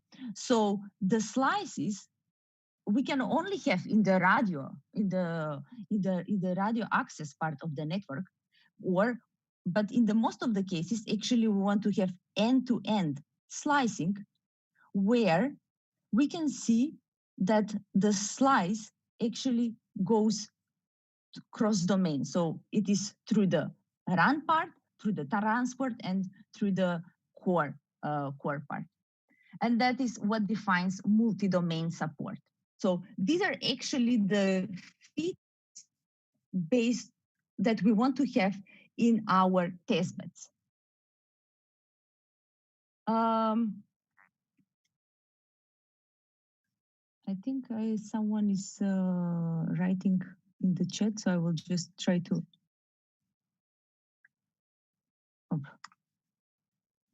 Or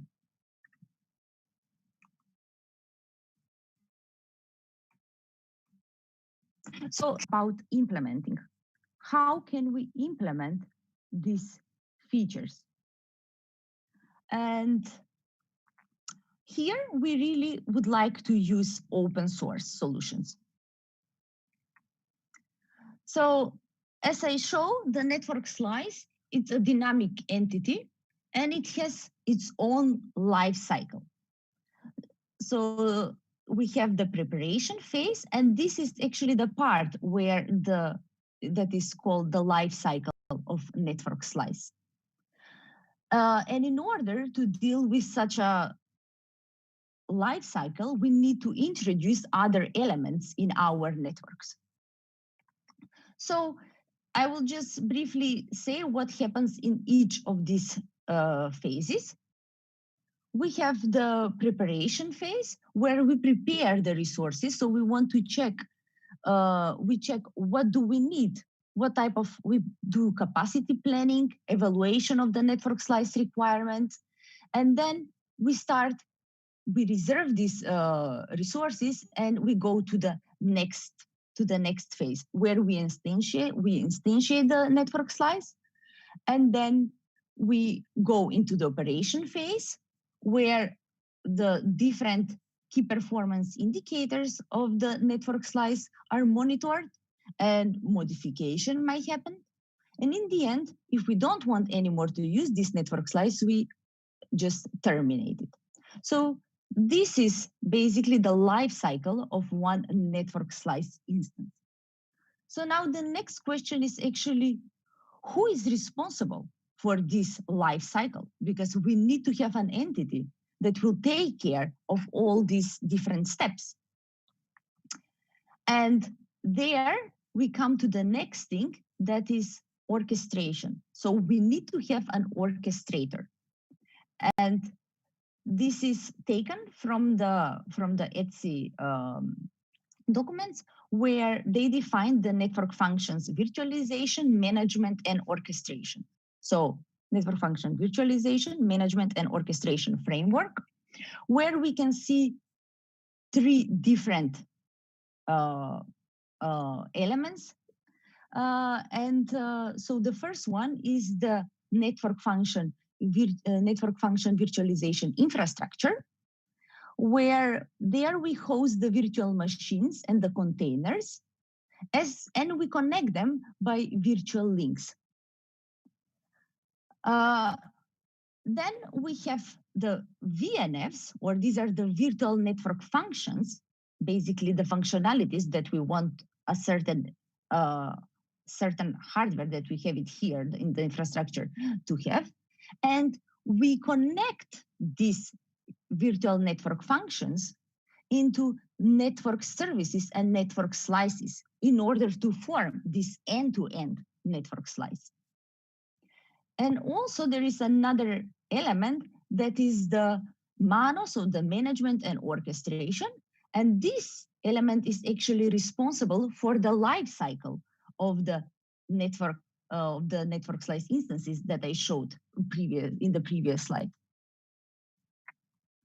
So this is quite important architecture, and I'm going to revisit it again. And this is actually what brings a lot of it together. It brings together standards and open source. So if we compare 5G with 4G, in 4G, we didn't have we didn't have open source and the possibility to increase innovation and so on. While in 5G, actually, it's really open, and the main drivers are actually big players, such as we use OpenStack, ONUP, and so on. Like for different parts of the network, we can use different solutions. And the key and the most difficult part is actually how to integrate them into one seamless way. So the standards, we need the standards because, I mean, if we're going to build a 5G ecosystem with billions of devices, it is pretty important that the interface between the device and the network is stable, because there is a huge investment. But on the other hand, with the open source, that is actually what creates these new businesses and verticals. So if we revisit again the NFV Mano framework, and here actually I included some open source solutions for each of these different parts. So you may check them later. I would like to highlight Open Air interface, and I will show a bit more about it in the next slides. Then SRS LTE, next EPC, this is for deploying the functionalities in the core part of the network. And there are also different orchestrators, but the most used ones are ONUP and Mano, while the other ones that I show here are developed in EU project, in European projects.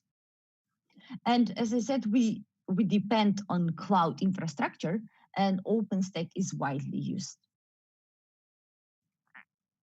So I will next show how we managed actually to combine some of these open source solutions in order to build a 5G testbed department. So we did a cross-campus testbed where the run functionalities, they are located in Trondheim, and the core, and we use Open Air interface for the core part of the network, they are located in Gjøvik. And as an orchestrator, we use open source Mano. We also have some SDN controllers, so tenant controllers, such as 5G and Power and the M-Core.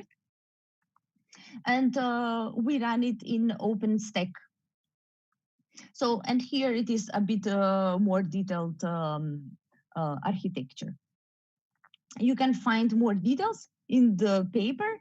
And actually, we also have a GitHub repository where you can find step-by-step how you can actually set up this type of testbed.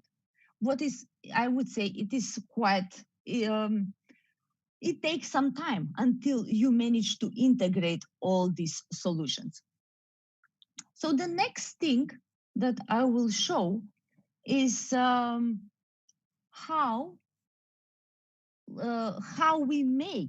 we create these end-to-end network slices. And as I said, for the core part, we use Open Air interface. And Open Air interface, most likely you have heard about it. It is developed by Eurocom. Here you have a link to their web pages. And actually it can be used for both for eNode B, to deploy the eNode B, and the core part of the network. But in our case, we only use it for this part, for these functionalities. So we have the home subscriber server, where it's the central database containing the information about the users and their subscriptions. Then we have the mobility management entity that handles the procedures of attaching and de-attaching, as well as service requests from the user and the eNode Bs. Then we have the control plane. So we have the control plane of a packet data network gateway that provides the control part of combined serving gateway and packet data network gateway. And we also have the user plane of the packet data network gateway. So these are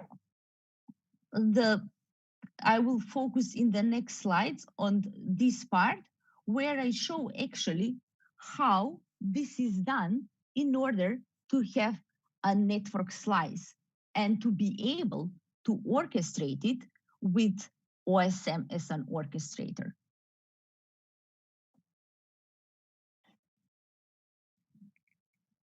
So here we can see kind of like 3 different levels.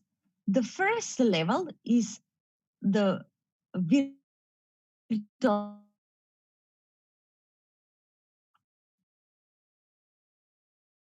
network service. And the third level is network slice sub-instance that combined together create this whole end-to-end network slice.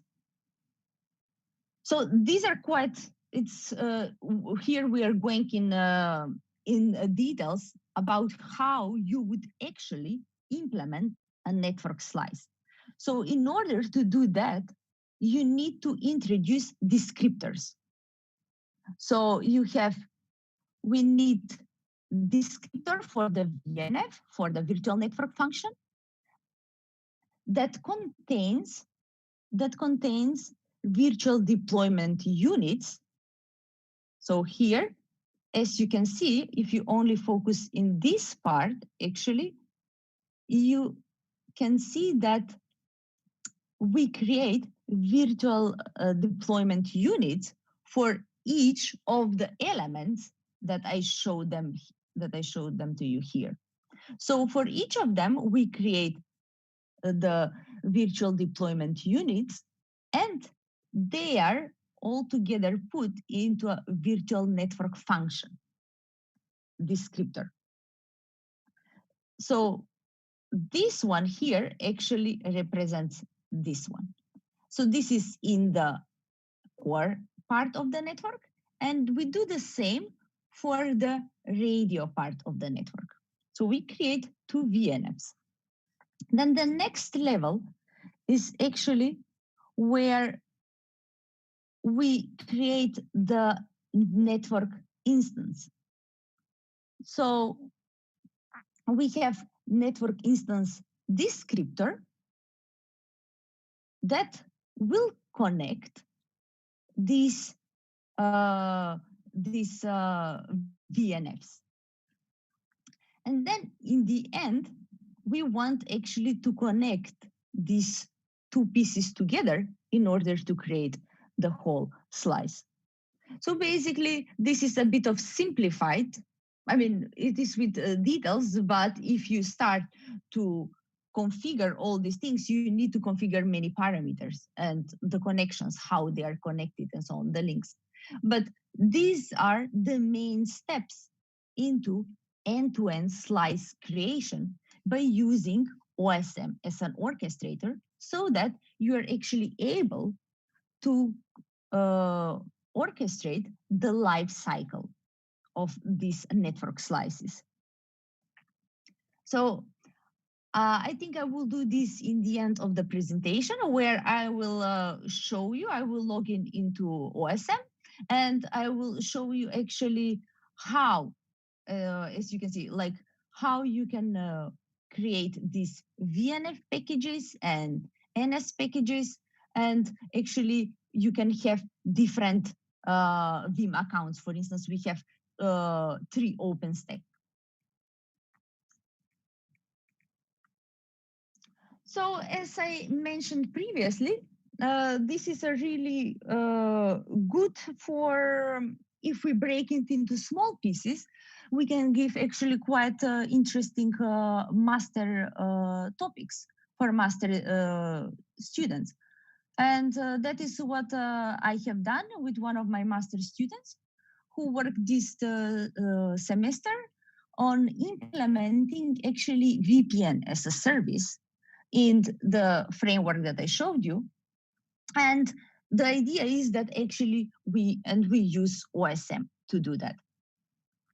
So what we wanted to do is actually we wanted to compare, to introduce a new protocol for creating tunnels, and that is WireGuard. So we tested the performance and compared it of WireGuard and OpenVPN. And like in the whole implementation, we used charms, Juju charms, that helped us to orchestrate with the virtual network functions. And as I said, we use the OSM as an orchestrator. So you may have heard about WireGuard, or maybe not. It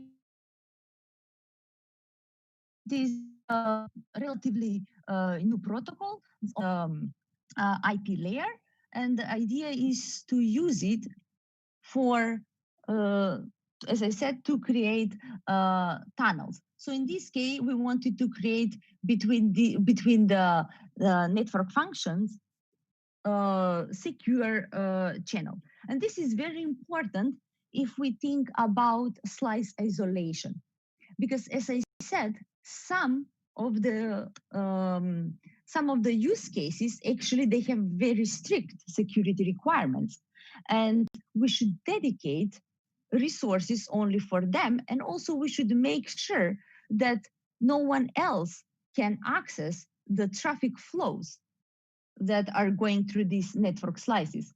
So that was the motivation why we wanted to test and check this, if we can use actually VPN for slice isolation.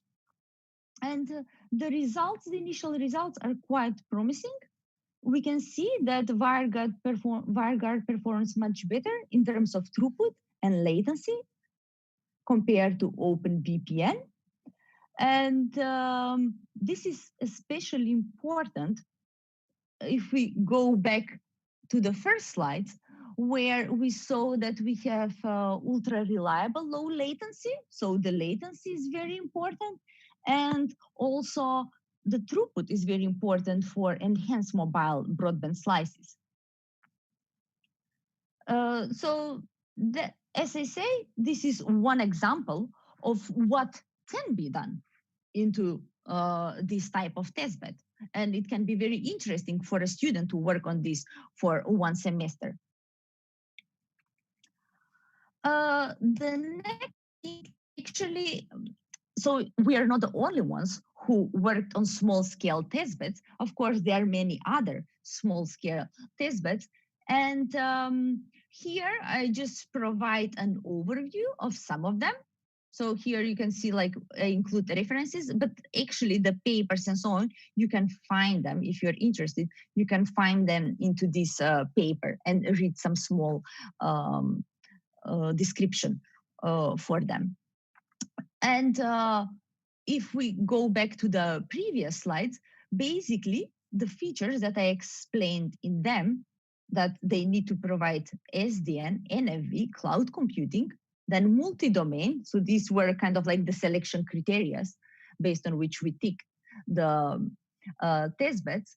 So multi-domain, they should be cross-domain, both in the RAN and in the core. Multi-tenancy, to have an orchestrator.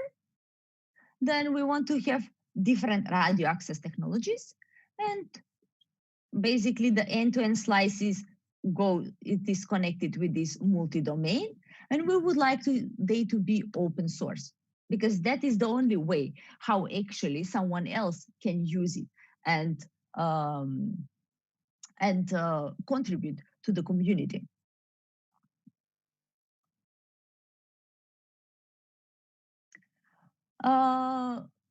So now the next, I would like to say that actually the OSM community is really big.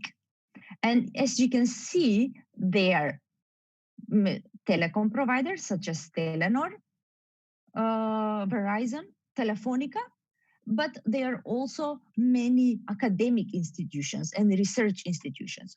So this is where we see actually the potential of using and developing new solutions. And each of these partners can provide different expertise. So with this, I would like also to conclude the talk, where I can say that there are many also 5G EU projects. And here I give a list of some of them that focus on different things, such as 5G exchange, Matilda, and then they have they focus for a specific vertical and how we can actually introduce new models and elements in order to improve the performance for a specific vertical. But in this case, in this talk, actually, I focus only on small scales they're cost efficient, they don't require a lot of financial support, and that actually you can use them for research and development. So with this, I would like to conclude my talk, and I can log into the, now I will just do that. So I will try to log in just to reduce a bit the size. Doesn't matter. This is so just to see how it looks like. So okay, I think I need to read. Okay, now it's fine. So basically what I mentioned here, so here this is the front page where we can see an overview, where we can find a list of VNF packages, then NS packages, and then the instances, basically when we instantiate them. That is if we go back to the life cycle. And so here, if we go to, for instance, to one of them, we can actually see even the graph, how they are connected. And so also we can find quite a lot of useful information. So how the VNFs, here we can see how the VNFs are connected with virtual links and so on. And that is the way how, and here if we go to the other level with the VNF package, oh, sorry. We can see also the composition of VNF, so virtual network functions descriptors. Then also we can define templates or upload a predefined. Then we can have instances. So we can instantiate different, yes, different instances and so on. And here, I think, yes, here in the Vim account, actually, you can see also the machines that you are using. So OpenStack, then this is the one that we are using in Jovic, and this is the one that we are using in Trojan. So it's quite powerful tool that actually you can get a lot of information and try to run different experiments. I think with this one, I would conclude the talk. So thank you a lot for your attention. And now I think I will be able.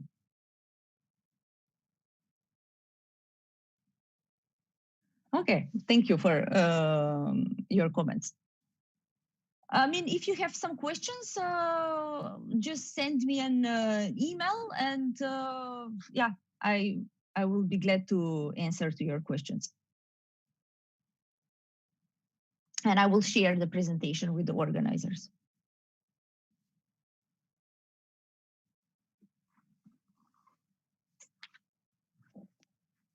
I hope that the sound was good because it was a bit tricky. Now I think I can also turn on the camera because I was a bit worried not to experience bad, to have bad surprises. But I think actually the practical implementations of 5G, it is very important that we work on that. And yes, how network slicing could help to the healthcare. Well, for instance, I think that will be most likely, maybe you will hear something about this in the next talk from King's College, because I know that they have some work that are working with hospitals. But for instance, you can have a slice that that is only for the healthcare, and like if you have a paramedic, you have a one person that goes with the emergency ambulance to the patient, and actually by having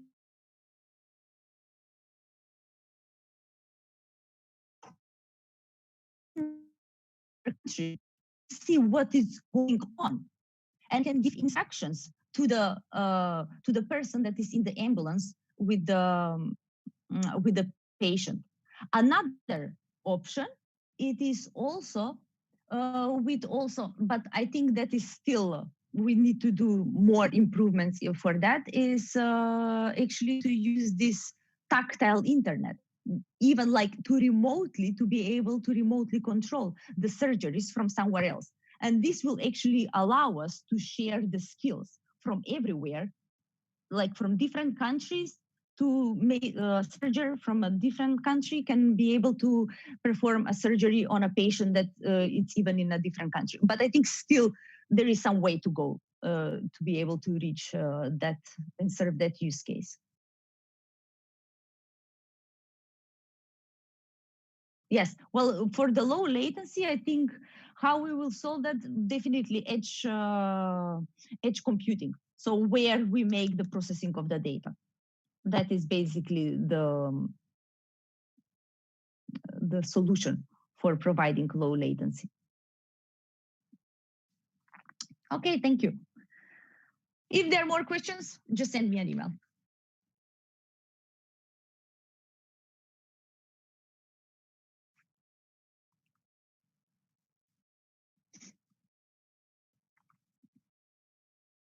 I guess now you should start. Yeah, soon there will be a next speaker, and with this I will just stop sharing my screen.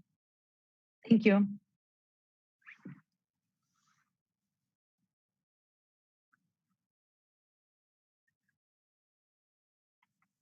Katina Kralevska for a lecture. The next lecture will be held by Mischa Dohler. Thank you.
The next lecture will be held by Mischa Dohler from King's College.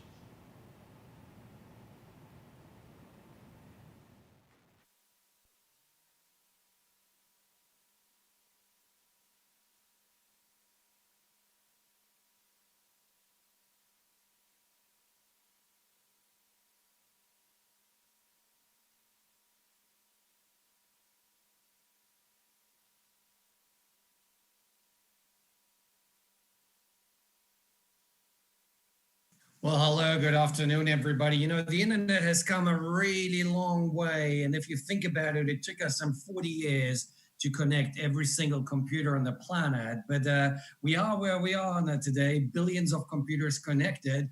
And, you know, once we're done with the fixed internet, we're like, okay, what's next? So we started to connect mobiles, and we built the mobile internet. And you know this as 2G, 3G, 4G, and now 5G. And once that was done, we're like, okay, what else can we connect? And we started to connect things.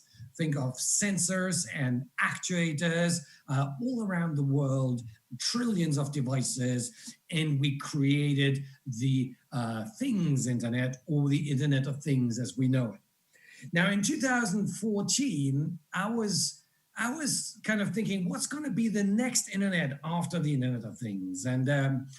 And the inspiration came with the Ebola crisis. And actually, it's very telling that we are now in a very similar crisis again. But back then, it was the Ebola crisis, which was ravaging Africa. And King's College doctors were leading the response of the United Kingdom in Sierra Leone.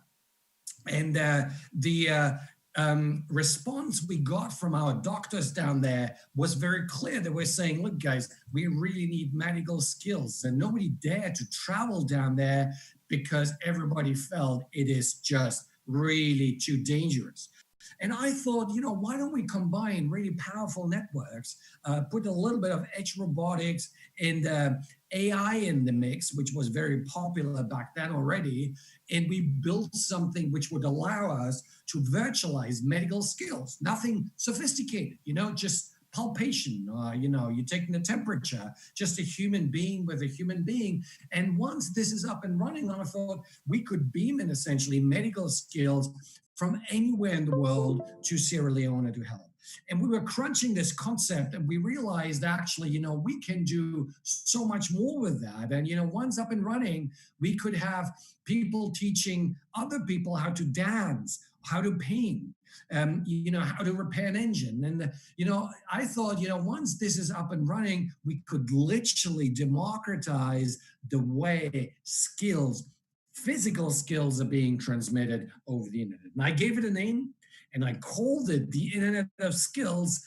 And we had a lot of people laughing at us back then, but it's now really taken momentum. And the reason they were laughing at us is because they're saying, Mischa, it exists already. You know, we do have an internet like that already.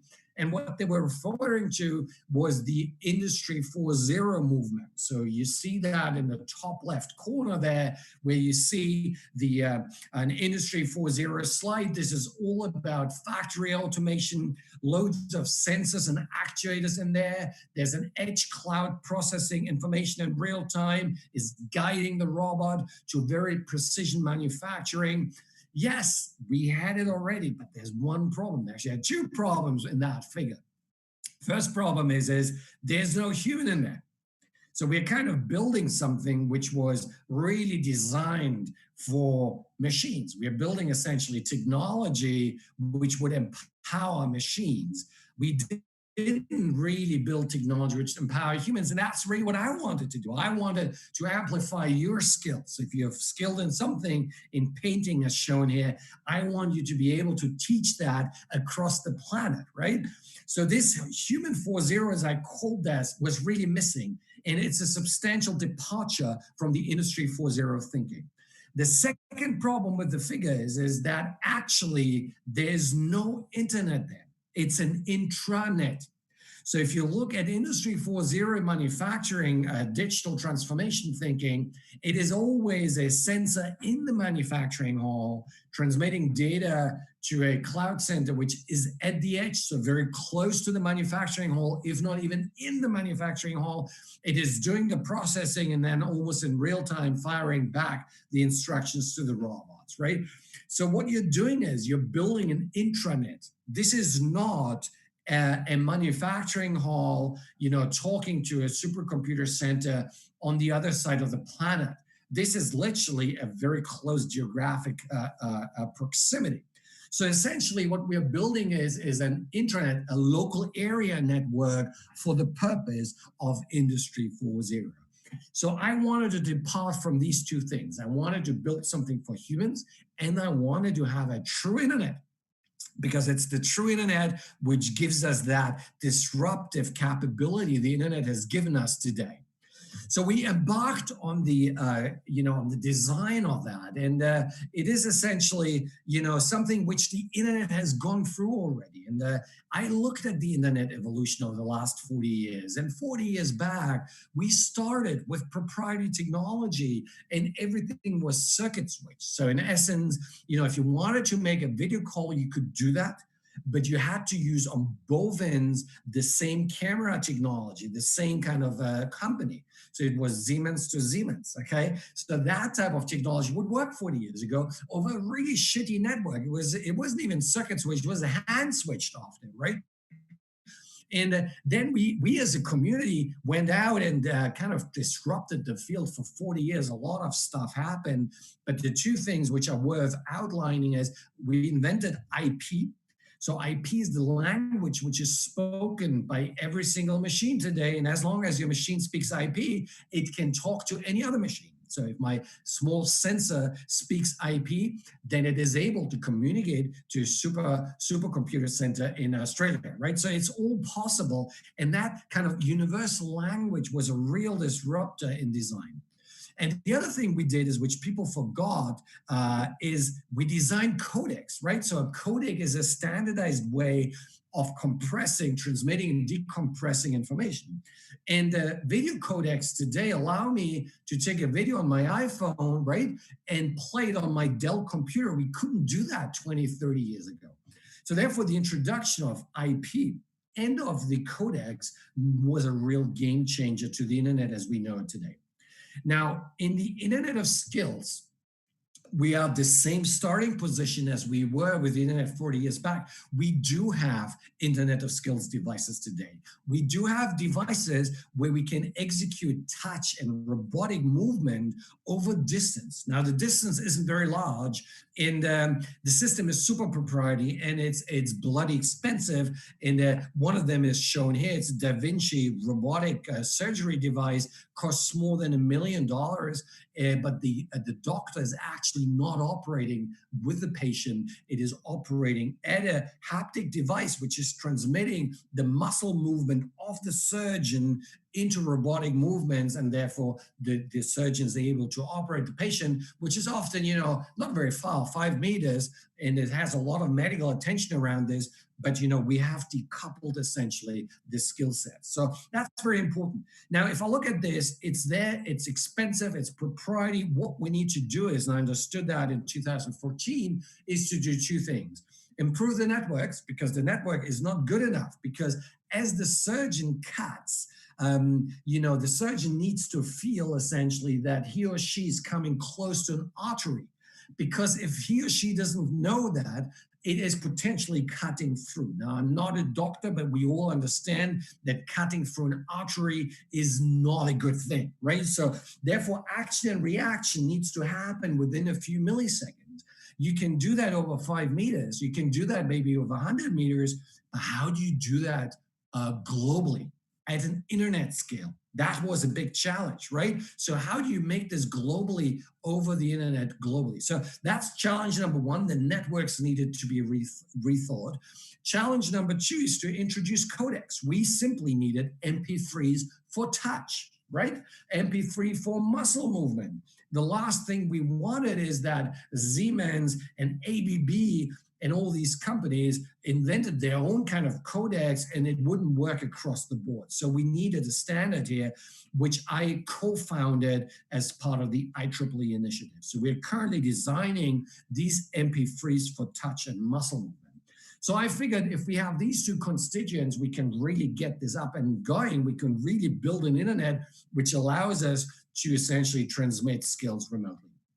So we encountered a few challenges on the way, and I thought I will just share these challenges with you. So challenge number one is really the delay challenge. You have figured this out. You know, there's something which doesn't work. Mischa, you're telling us some bullshit here in terms of the latency. It's impossible that you have a few milliseconds from London to Sydney or to Los Angeles. And you're right? So if you look at this, I broke this down for you. What we really want is to have all the latency within 10 milliseconds. So why is that important? Because our human brain can be cheated within 10 milliseconds. Everything which comes into my vortex within 10 milliseconds is perceived as instantaneous.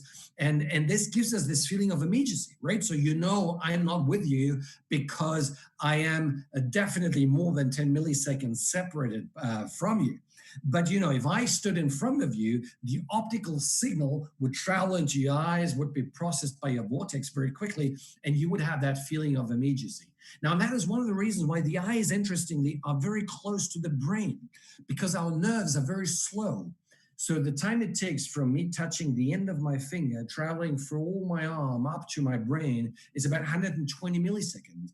And you know that if you touch a surface, which is very hot, but you don't know it's hot, right? So if you don't know it's hot, you touch it, you don't feel that immediately. That delay is because it's so slow. So therefore, my eyes are connected with one single nerve straight into the brain to give us that latency advantage. Anyway, I diverted a little bit here. So we really need to get everything down to 10 milliseconds. Well, I showed you London, Los Angeles. I work a bit with LA here. So how do we do this? Well, if you look at it, you know, you look at these boxes here. So let's start with the green one. So it turns out it takes a lot of time to compress and decompress your audio and video, anything between 60 to 120 milliseconds. You know, so just the time it takes for your mobile phone or for our Zoom app to compress the video and audio and then to decompress it on your end, wow, you know, 60 to 120 milliseconds are gone. That's precious latency. So we have a problem here, Watson, right? So the next one we had was networks. So the networks are quite lousy these days because they are best effort networks. So it takes about, you know, 50% of my time to get out of London and 50% to get back into, you know, Los Angeles from all that networking delay. The reason is because the routers in metropolitan areas are overloaded, particularly during peak time. So you get a huge network delay simply because packets are waiting in the queue of the switches and of the routers. And then you have something which is really annoying. Oh my God, you know, speed of light. What do we do with that? 36 milliseconds. And, you know, to my fairness here, I went to the physics department at King's College London, and I asked them whether this is really fundamental. Is it something we need to live with? And they confirmed that in our current universe, I'm afraid speed of light is a fairly constant, and therefore cannot be tampered with. So therefore, what do? We have a gigantic delay from London to Los Angeles. We need to squeeze it down to 10 milliseconds. Now, I could spend another 2 hours telling you how we do it, but let me just show you the magic here. So the magic is no magic. So to get rid of the application delay, we don't compress. Okay, so we don't do any audio compression, we don't do any video compression. It goes straight from the LCD display through the network out onto your screen. So that saves us a significant time, actually, really significant time.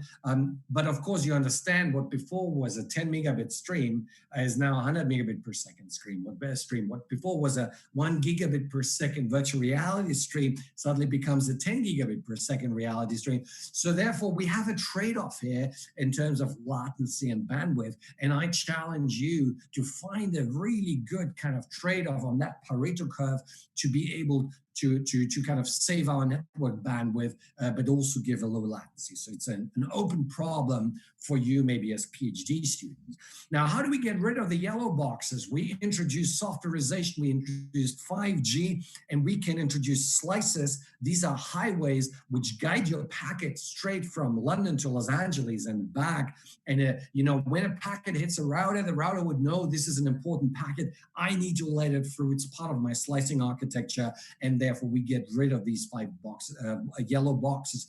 This is what my community, the telco and the networking community, has been doing over the last 10 to 20 years, right? So just getting rid of these yellow boxes. But we are 2020, we are there, we can do that today. Now, how do we deal with artificial intelligence, with the speed of light? So we introduce AI. Now, what we're doing is we are predicting essentially what the other environment would do. So if I'm the master, I'm the surgeon, and I'm cutting essentially tissue in Los Angeles, my AI would try to predict how the surgeon would do the cutting operation. Now, we are all, when it comes to human skill, we are all animals of repetition, meaning we do it all fairly, fairly repetitive. The way I wave my hands, the way I play the piano, the way how I speak is fairly repetitive Mischa tasks. So if I have an AI which is trained on me, it would know essentially on how to do the prediction. And the prediction doesn't have to be done over minutes, not even, over seconds. It just has to be a few tens of milliseconds. And there's a whole field behind a scientific field called model-mediated teleoperation presence, which essentially is doing that and is used in gaming today. So if you play Fortnite and you play with somebody, in Australia, to compensate for that latency delay, a lot of predictive AI is being used. So you have this feeling of real-time immediacy. So this is how we did it. As I said, I could spend probably more hours on that. Just look at my publications we did with my team on that. Quite exciting. So let's move on to the next challenge we found was everything around AI. And it's, we just felt like we opened the Pandora box here. And, I don't want to talk you through, all that field of AI right now, whether that is part of a, more machine learning part or deep learning ANNs, CNNs, RNNs, whether you're GANs, LSMTs, you will know that stuff. There's a lot. What I want to talk about is the more fundamental things around AI. And we do have a problem, Watson, here again, and that is what my buddies in Oxford have summarized as the paperclip conundrum. So the issue really is that imagine the year 2030 or 2040 or 50, whatever, and we have this really peaceful AI, which is now prevalent around the whole planet, and it's being tasked to essentially manufacture a paperclip to every single human on the planet. So we have 8 billion people on the planet, and the machine starts yielding the metal, starts doing the paper clips, starts posting that, and it kind of gets to 4 billion, 5 billion people, and then suddenly it runs out of metal. So it can't yield more metal, it's just run out of that. So it is kind of thinking, oh shit, I've been tasked to provide these paper clips. I can't do it. What do I do? Well, let me kill the remaining 3-4 billion people, and then I have essentially accomplished my task, right? So it's a very extreme example, but you get the idea. In a hyper-connected world, where we instruct an artificial intelligence to do something which is potentially, which has no malice, is a very peaceful application, but because it is connected, hyper-connected, and we haven't thought of all the scenarios which can fall out of this hyper-connectivity, it can potentially cause a lot of harm. So therefore, we started thinking more seriously about this from a policy point of view, and GDPR Article 13 actually interestingly contains a clause which says whenever you use AI in a consumer-facing scenarios, meaning your AI makes a recommendation which film to use, makes a recommendation on what type of dentist to choose, it makes certain decisions on how to conduct certain parts of an operation or whatever, you need to be able to explain why the machine came to that conclusion. And that's a problem. So anybody who has worked with CNNs, deep learning, all the hidden layers, can you tell, an auditor why your AI has actually taken this decision versus that decision. You cannot, all right? You just cannot. So therefore, we're hitting here a little bit of a black swan scenario, which I don't think many people have really thought through. But there's new stuff coming. So there's new AI coming. There's explainable AI planning coming, which was pioneered at King's College in London, used by industries today, used in the Mars rover mission of NASA. So, there's new forms of AI which are coming along, which help with that conundrum. But just wanted you as students and academics to be really pivot to this type of problem. What's the other thing? Our big challenge is to kind of go from this hard robotics to soft robotics. So we have done a lot with hard robotics, shadow companies. So there's a lot of stuff happening at the moment, which is, developing really cool hard robotic applications. But soft robotics is what really will drive this human-machine teaming. This Internet of Skills cannot happen if you have a hard device moving at 50, revolutions per minute, because it will kill you, basically. So we need more soft stuff here. And there's a lot of stuff happening at the moment. I'll show you Eckhard Steinbach. He's worked quite a bit on this. Out of this came a lot of the kind of codec work I'd alluded to, and as part of the haptic codec development in the IEEE standards group here, you're welcome to join. We have essentially, advancing these haptic codecs in the kinesthetic codecs. But we need to have more work on that. So we need to essentially be able to execute more thought leadership on soft robotics. So essentially, it is telecoms, latency stuff was a big challenge. It is everything around AI and everything around soft robotics. All right. Let me just talk to my dog here. She's barking. 1 second. So, come here. So, so she just came back from a walk, so she's a bit crazy at the moment. So when she calms down, I'll show you my dog. Anyway, so let's move on, and I show you what we built. So this is my view from the office in London. The church you see here, interestingly. So there you see the House of Parliament and Big Ben, London Eye. The church is where Hans Zimmer recorded the theme for Interstellar. For those musicians on the call, there's a base station you see, which you don't see. So I'm zooming in the courtyard. The squared base stations are basically UK's very first 5G base stations. These were Ericsson hardware, which connected to our software in the basement. And if you look at the servers right now, I'm not sure you can pay attention to this, but these are not purpose-made servers. These are Dell computers. Look at this. These are Dell servers. So we have replaced purpose-made hardware with general purpose software, which are my Dell servers, which I could buy on High Street, right? So that is a fundamental transformation in telecom, something which before were kind of ready-made boxes to something which is general purpose-made hardware. And that allows us now also to be so much quicker in innovation, because before, if you wanted a new feature in, let's say, 3G, the telco operators or the consumer would call the operators would call the vendors, the Ericsson, Nokias, and the Huawei's in the world, and these would say, no problem, we'll do it, right? And then it takes 10 years, and 10 years later, they come back with a new box, which needs to be installed. But now we have decoupled hardware from software. We run on a general purpose, hardware, which you can use in any cloud data center, and we put the magic in software. So that's a big transformation. And we worked on this quite a lot. So we build a lot of infrastructure. You're quicker than me in reading this. I will not talk you through.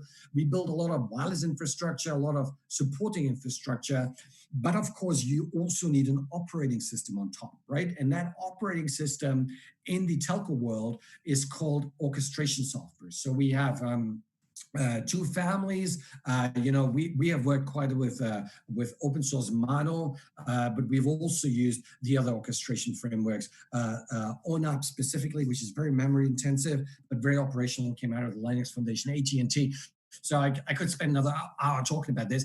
But, apart from the technology, we've also been driving a lot of standards initiatives. So you see here, we're founding members and contributing members to quite a few IEEE standards, ETSI standards, and through BT contributed to 3GPP as well, the service architecture too.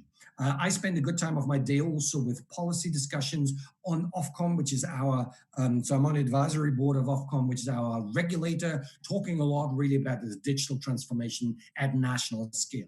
So that's what it is. So I'm not quite sure who's really on the call, whether you have telco knowledge or not, but I just wanted to show you maybe 2 or 3 things from a more scientific point of view. I won't go into too many details here, so you will see now a little bit of equations. Anybody who's not in telco, do not get scared. This is really just to give you a gist of some of the pioneering work we have done. So the first one was on what is now known as decoupled up and downlink. So something my PhD student and I discovered by total chances is that if you look essentially at the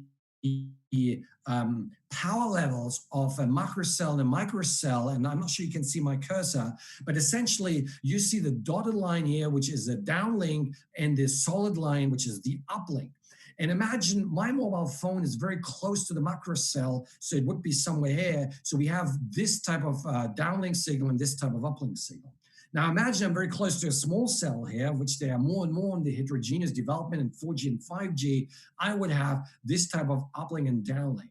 Now it turns out that the switch over point between going from a macrocell to a microcell as you walk along the street is different for uplink and downlink. And we were like, hey, what's going on here?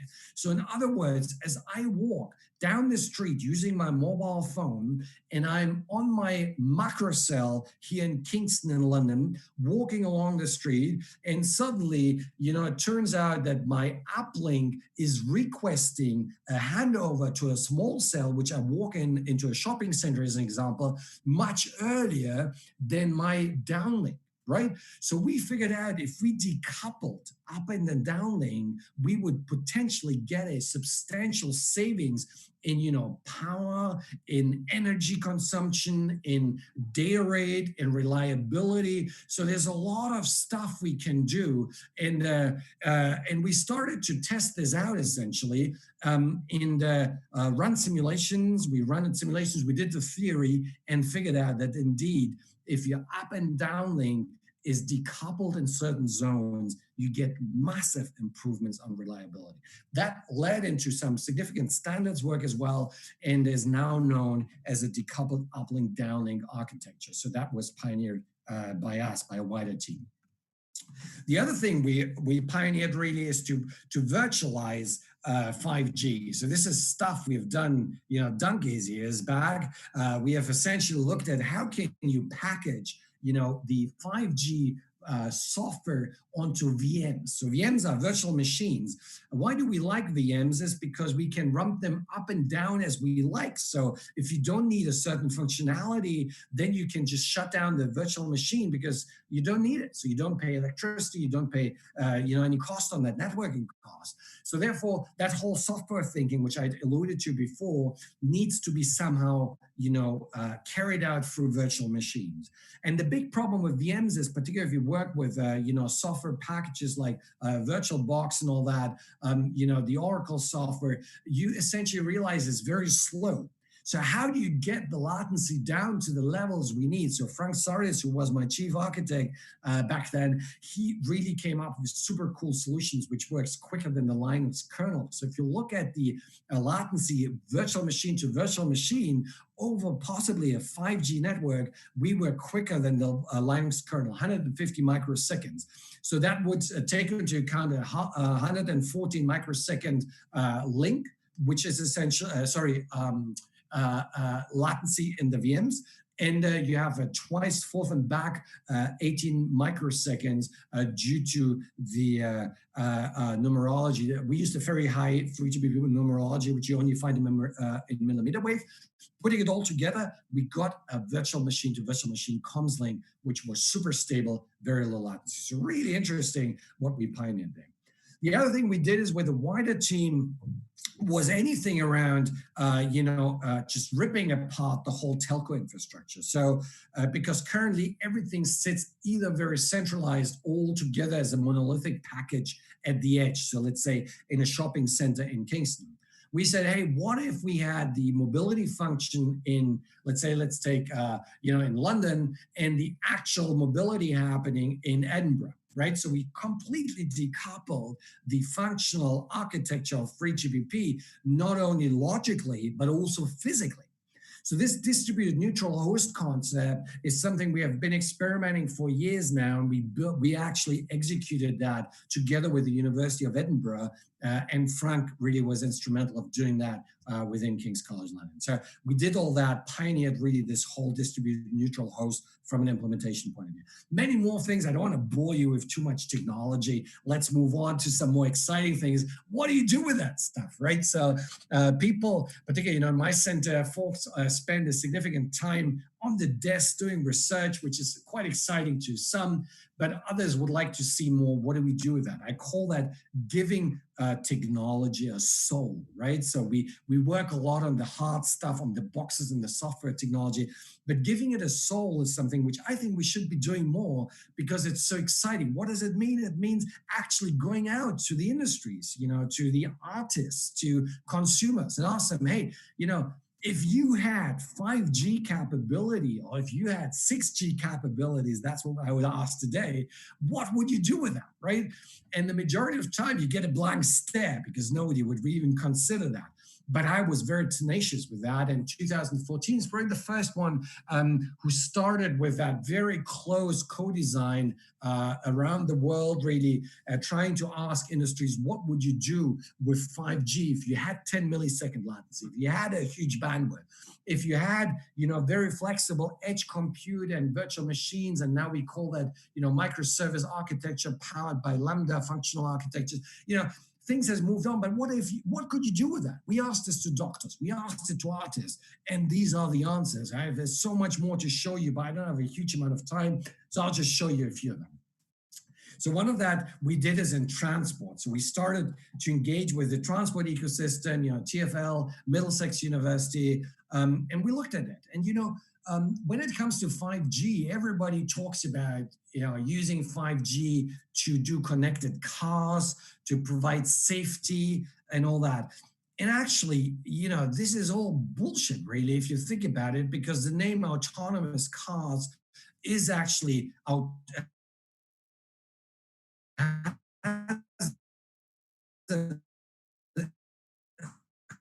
right? So it doesn't make sense. The regulatory bodies would never, ever allow a car to drive on any streets in the world if it would be reliant on third-party infrastructure, such as a 5G connectivity.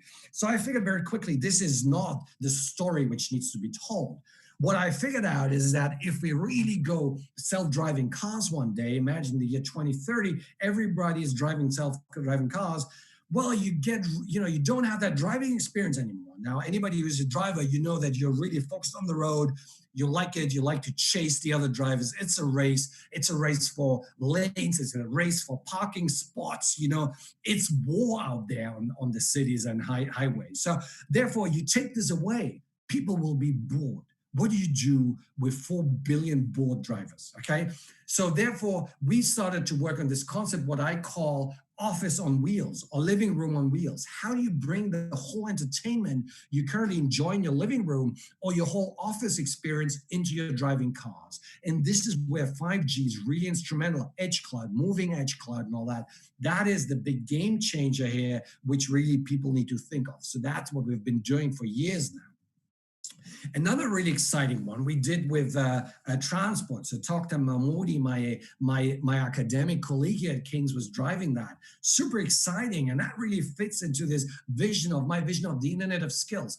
So we had this big industrial drone, and it was installed in the courtyard of King's College London. We had to fly in very specific qualified pilots, because you need a special license to fly these beasts. So these were, guys from France, from Paris. We flew them in. We didn't tell them that the remote control that we're using was not directly connected to the drone. Actually, what was happening is their link went to our base station. It was sliced to Verizon in New York, and it was sliced all the way back with the BT&E network to us, and only then connected to the drone, right? So they were flying the drone, they had the full experience, but their signal actually went to the other side of the world, and they didn't notice a thing. So what I wanted to prove here really is the ability to execute skills, very critical skills. Flying drones is critical stuff. You are able to execute it with the right architecture, end-to-end architecture across the planet, no problemo. So if you have a crisis, a national crisis, let's say there's a mudslide somewhere in India, in Africa, we can have the best pilots around the world deliver medicine, deliver food, deliver whatever we need to the people who are affected by that without flying in these pilots. So this is a game changer, and I want you to understand that. What else did we do? Well, we did a medical transformation. So let me play that video. I hope you can hear Proka talking. If not, there's a subtitle. The way we see medical treatment. If you see an open surgeon operating, they will have a bit of tremor at the ends of their scalpel. The robotic instruments are computerized, so they have absolutely no tremor. There is one problem though. There is no sense of touch at the end of the instruments. It is very difficult to transmit across remote distances and across current robotic systems. In order to do this with haptic feedback technology, you need two things. You need network slicing and you need cloud data sharing. I think both are possible through 5G. So I stop it here. The video's on Ericsson. We worked with Ericsson. So I work quite a lot with Ericsson. It's a great company to work with on that. So the thing here is this is Proka, my colleague from King's. King's owns 4 hospitals. He's a practicing surgeon. He spends all his day doing surgery, right? He actually pioneered robotic surgery in the UK. So, and he talks about 5G, edge cloud, slicing. It's amazing, right? So that was a result of us spending, years together really co-designing. This is not of us doing just a workshop of 1 hour, showing some PowerPoints. This is of us actually spending quality time together. Proka was spending a lot of time in our labs. We were in his, when he was actually executing surgical operations to understand what's going on there. So the ability for him to democratize his skill set, essentially be able to execute operations anywhere in the world, and they're currently doing this actually. This video was done 3 years back. They're doing this right now with China. If you're interested, I can connect you. So this is super pertinent stuff. And I remember when I introduced that concept of remote surgery or remote medical intervention at the Mobile World Congress in 2016, I got a lot of shitty press, like really shitty press, and then, 2 years, 3 years later, God, I always say, is very quick these days. Everybody latches on that because I worked with the people who would use it. I didn't make this up as a techie. I made this up as a community of a doctor and a techie, and I knew this would fly. So today we're able to do that. Very low latency. He can transmit the skills. Proka lives in North London. He doesn't have to commute. This is what type of stuff he can do. We gave him back this feeling of touch, which he also didn't have. So a lot of pioneering work actually, which has happened on this slide alone. And we have pushed it then further with, Hongbin Leo, another colleague of mine, and George Abrams. They pioneered a lot. These are robotics guys. They pioneered a lot of soft robotics and miniaturization, and particularly useful for colonoscopy. So colonoscopy is something which is, if that is not done early enough, you can cause a colon cancer isn't detected early enough. And the problem is many nations, every nation, UK, whether it's UK, India, Australia, Finland, the problem is the high-end hospitals are in the capitals. So people, in the rural areas do not enjoy the very same medical attention And colon cancer is one of those cancers which develops slowly, and once you have passed the threshold, it's too late. So therefore, the ability to have an intervention early with a high-end medical skill set is very important. So together with Ericsson and China Mobile, we're currently building probably the very first 5G remote kind of Internet of Skills operation in China, which will save lives, where we have a very cheap outlet in the rural area in China using ultra low latency connecting to the hospitals in Shanghai, Guangzhou to really save lives there. So this is up and running. Very, very fascinating work where we combine medicine with telecoms, with computer science, and with robotics. What else? I work quite a bit with artists. So, you know, I'm not sure you read my bio. I'm half artist myself. I want to become a professional pianist, publishing quite a few albums. I'm composing. So working with Rob here. Rob is the founding member of Massive Attack. And maybe you know Massive Attack. I'm not sure what age group you're in. But anyway, Rob is a great painter as well. And, you know, we asked a very simple question. Could essentially a robot paint with him in real time? You know, he's in his studio in Bristol, and we're using 5G technology with some edge cloud to understand what he's painting, and that is then being retransmitted to another robot, which is painting with him. So that has been covered by the Wired magazine. You just Google for that, you will find it really, really fascinating work, combining again the arts, technology, computer vision, and robotics.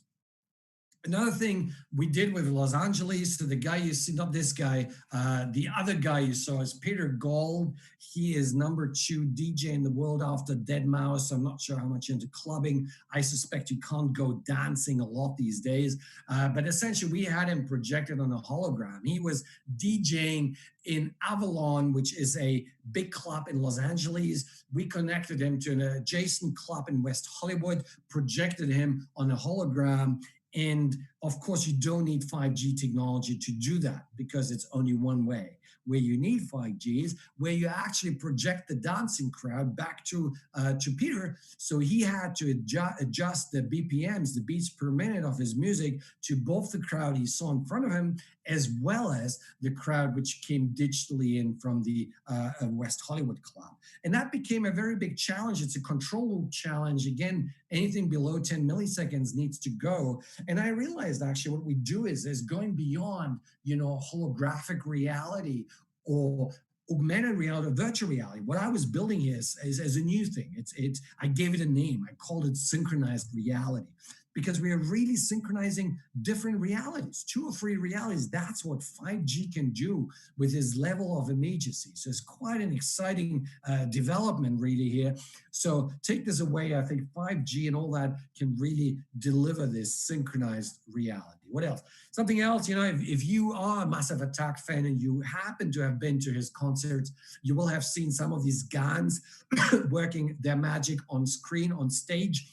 And these were actually rendered on my infrastructure using Mario Klingman's AI. So again, we used, you know, cloud technology to make it happen. So combining arts, actually production. So this was went into the real concert. I accompanied Rob to his Paris concert last year or 2 years back already. Oh my God, time is flying. In his London concert. So this has been used as part of his concerts. Another thing which my good buddy Zoran does. So Zoran is actually a professor in signal processing. So we got him from Stanford University, he was in Berkeley. He pioneered a lot around OFDM, which we are using as part of our telco stack, but he works now on sound. So he created this real-time capability of building aural spheres. So essentially, you know, being able to reproduce any sound field such that you have the impression it's in a church or in your living room or in any type of scattered environments, really useful for games. But he also started to work with artists like Zhuzha Wang. So if you're a pianist, you will know she's the #1 female pianist. Reep Swan is world's #1 beatboxer. So they were recording this technology. This is now being processed on cloud in real time, and you can create these soundscapes essentially on the run. So really trying to give, as I said, technology some soul here. And I'm going to finish with my last slide really, and that is a very personal slide. And I just want to, let's play that and then I will finish off.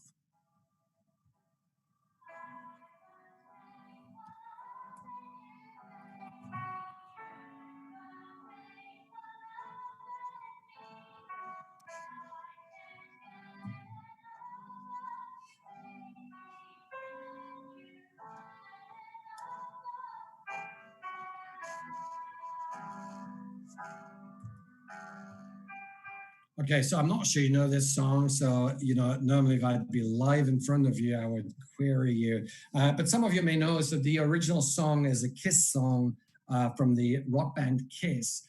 Very rocky song, really. It was made. It's called "I Was Made for Loving You," and then Maria Mena, I think she's from Iceland, an Icelandic singer, or maybe she's Finnish. I don't know actually. She did a cover on that, a guitar cover, really beautiful. So I did a piano cover on that. And what happened is I was in Berlin, right? I was in Berlin under the Brandenburger Tor playing the piano.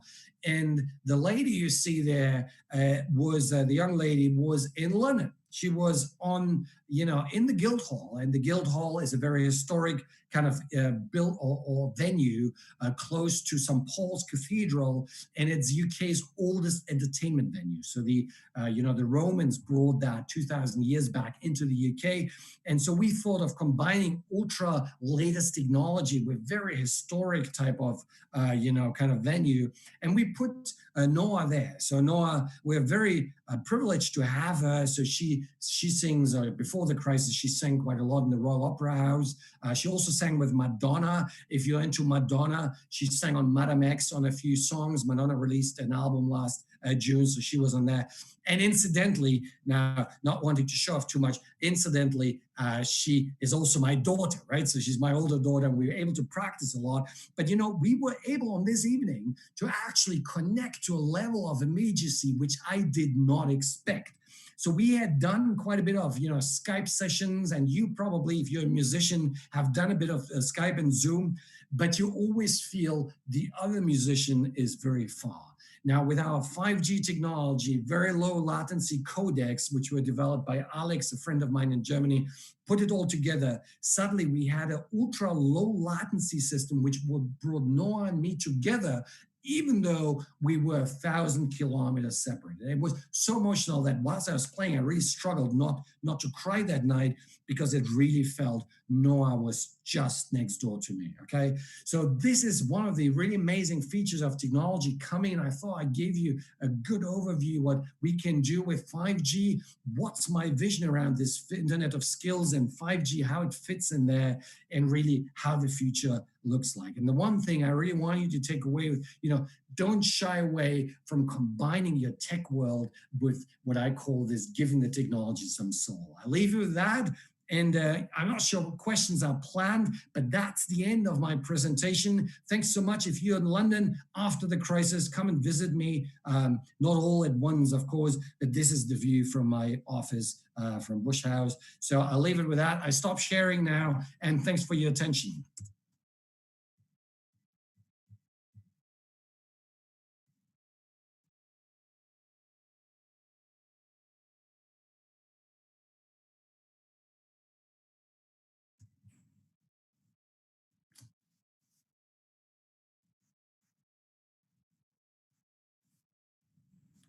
Yeah, so I'm being asked if I will take questions. Yeah, I can take questions. Happy to do that. I blocked until about 1 o'clock, which is when my wife comes down and my daughter, and they will be wanting some food. So very happy. I can't hear you. Somebody's speaking. So somebody saying cheers from Melbourne. Pleasure. I was actually today in the morning, I did the keynote for the UK Australian Chamber of Commerce. So I was connected with Australia as well. My company one of my companies moved there. So guys, if you have questions, I'm happy to take them now. I'm not sure what the protocol is, if you're allowed to actually speak, or if you needed to actually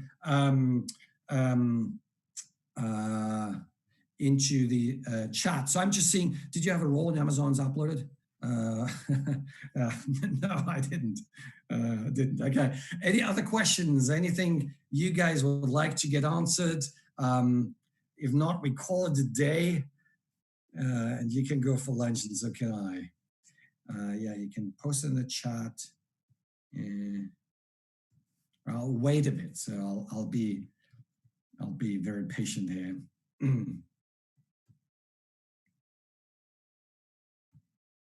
So what's the general background? So my email address is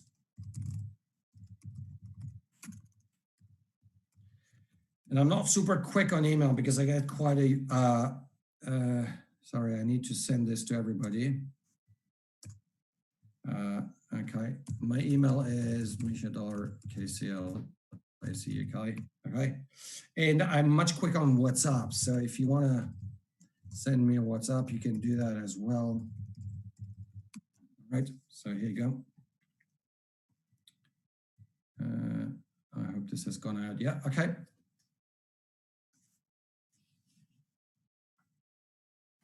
So guys, is your background all in telecoms, or do we have some outliers, some people not working necessarily in telecoms? I know this is called a 5G hackathon, but very keen to understand, you know, what's the background? Anybody in social sciences or computer science, or maybe robotics? You know, what are you guys up to?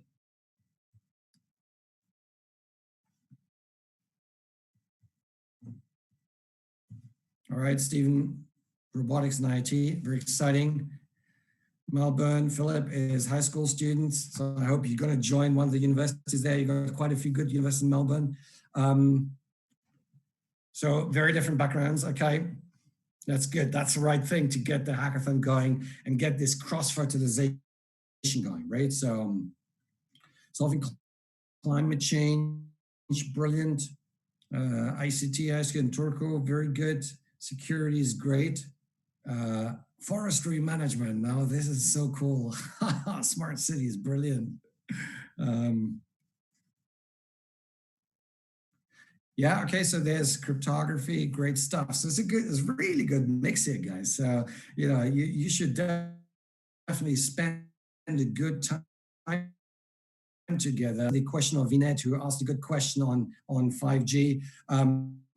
You know, I have a very broad background as well. So I not only do tech companies and tech stuff, I also have, you know, entertainment and a media company. I do a lot on education. So I have a 5G course company as well. But also one on, now don't laugh now, right? So I have one on coffee. So we're doing Nespresso compatible coffee pods, but they are biodegradable, right? So I co-founded this with a material scientist from UCL and somebody who's really good in synchrotron radiation and all this kind of innovation stuff.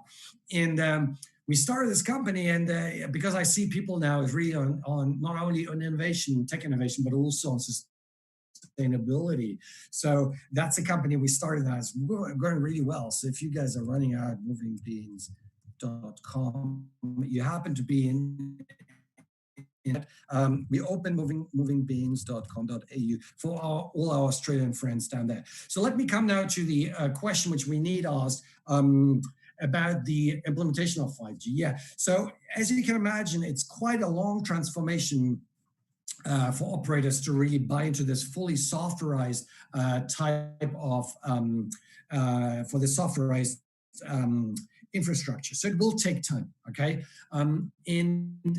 Indeed, so we need refers to three acronyms, which I haven't talked about at all. But the first one is EMBB. It stands for Enhanced Mobile Broadband. So this is essentially a 4G++ in terms of data rate. So going from what you have probably now an average 10 megabits per second on 4G, an average, I'm saying, okay, 10 megabits per second to 100 megabits per second on 5G. So indeed, this will probably be the very first use case. And the reason is because that use case can be supported without having a 5G core network fully functioning on its own. We call it standalone core network functionality. What we do is with EMBBs, we would anchor it into a 4G network. So it's only the wireless interface from your mobile phone to the base station, which would use partly 4G and partly 5G, but then in the back end on the core network would actually use 4G, okay?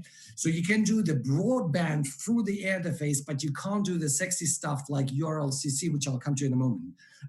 Now, URLCC stands for ultra reliable low latency communications. And for that, it's really this 10 millisecond type of, or even 1 millisecond type of execution.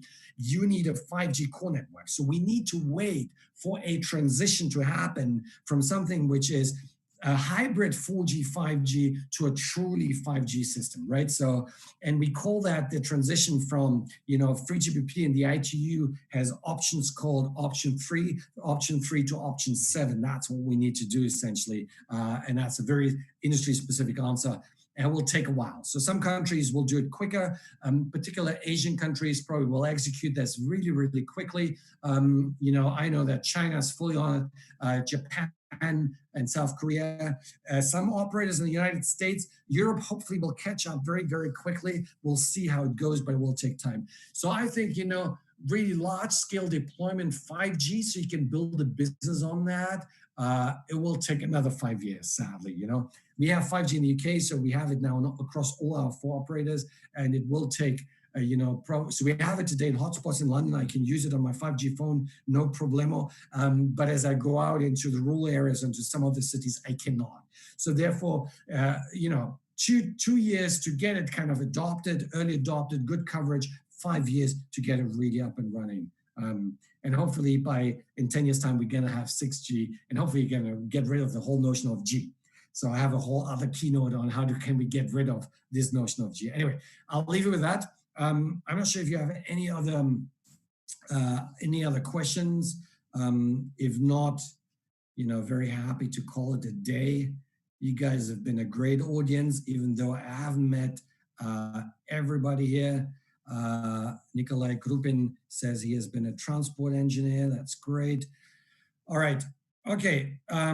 So my hosts are taking over now. Guys, fantastic meeting you. I hope you enjoyed that. And I'm happy to share the slides with the PDF version of the slides with the organizers, and you just take it from there, okay? Stay safe, stay strong, disrupt the world, and be kind, okay? See you later, bye.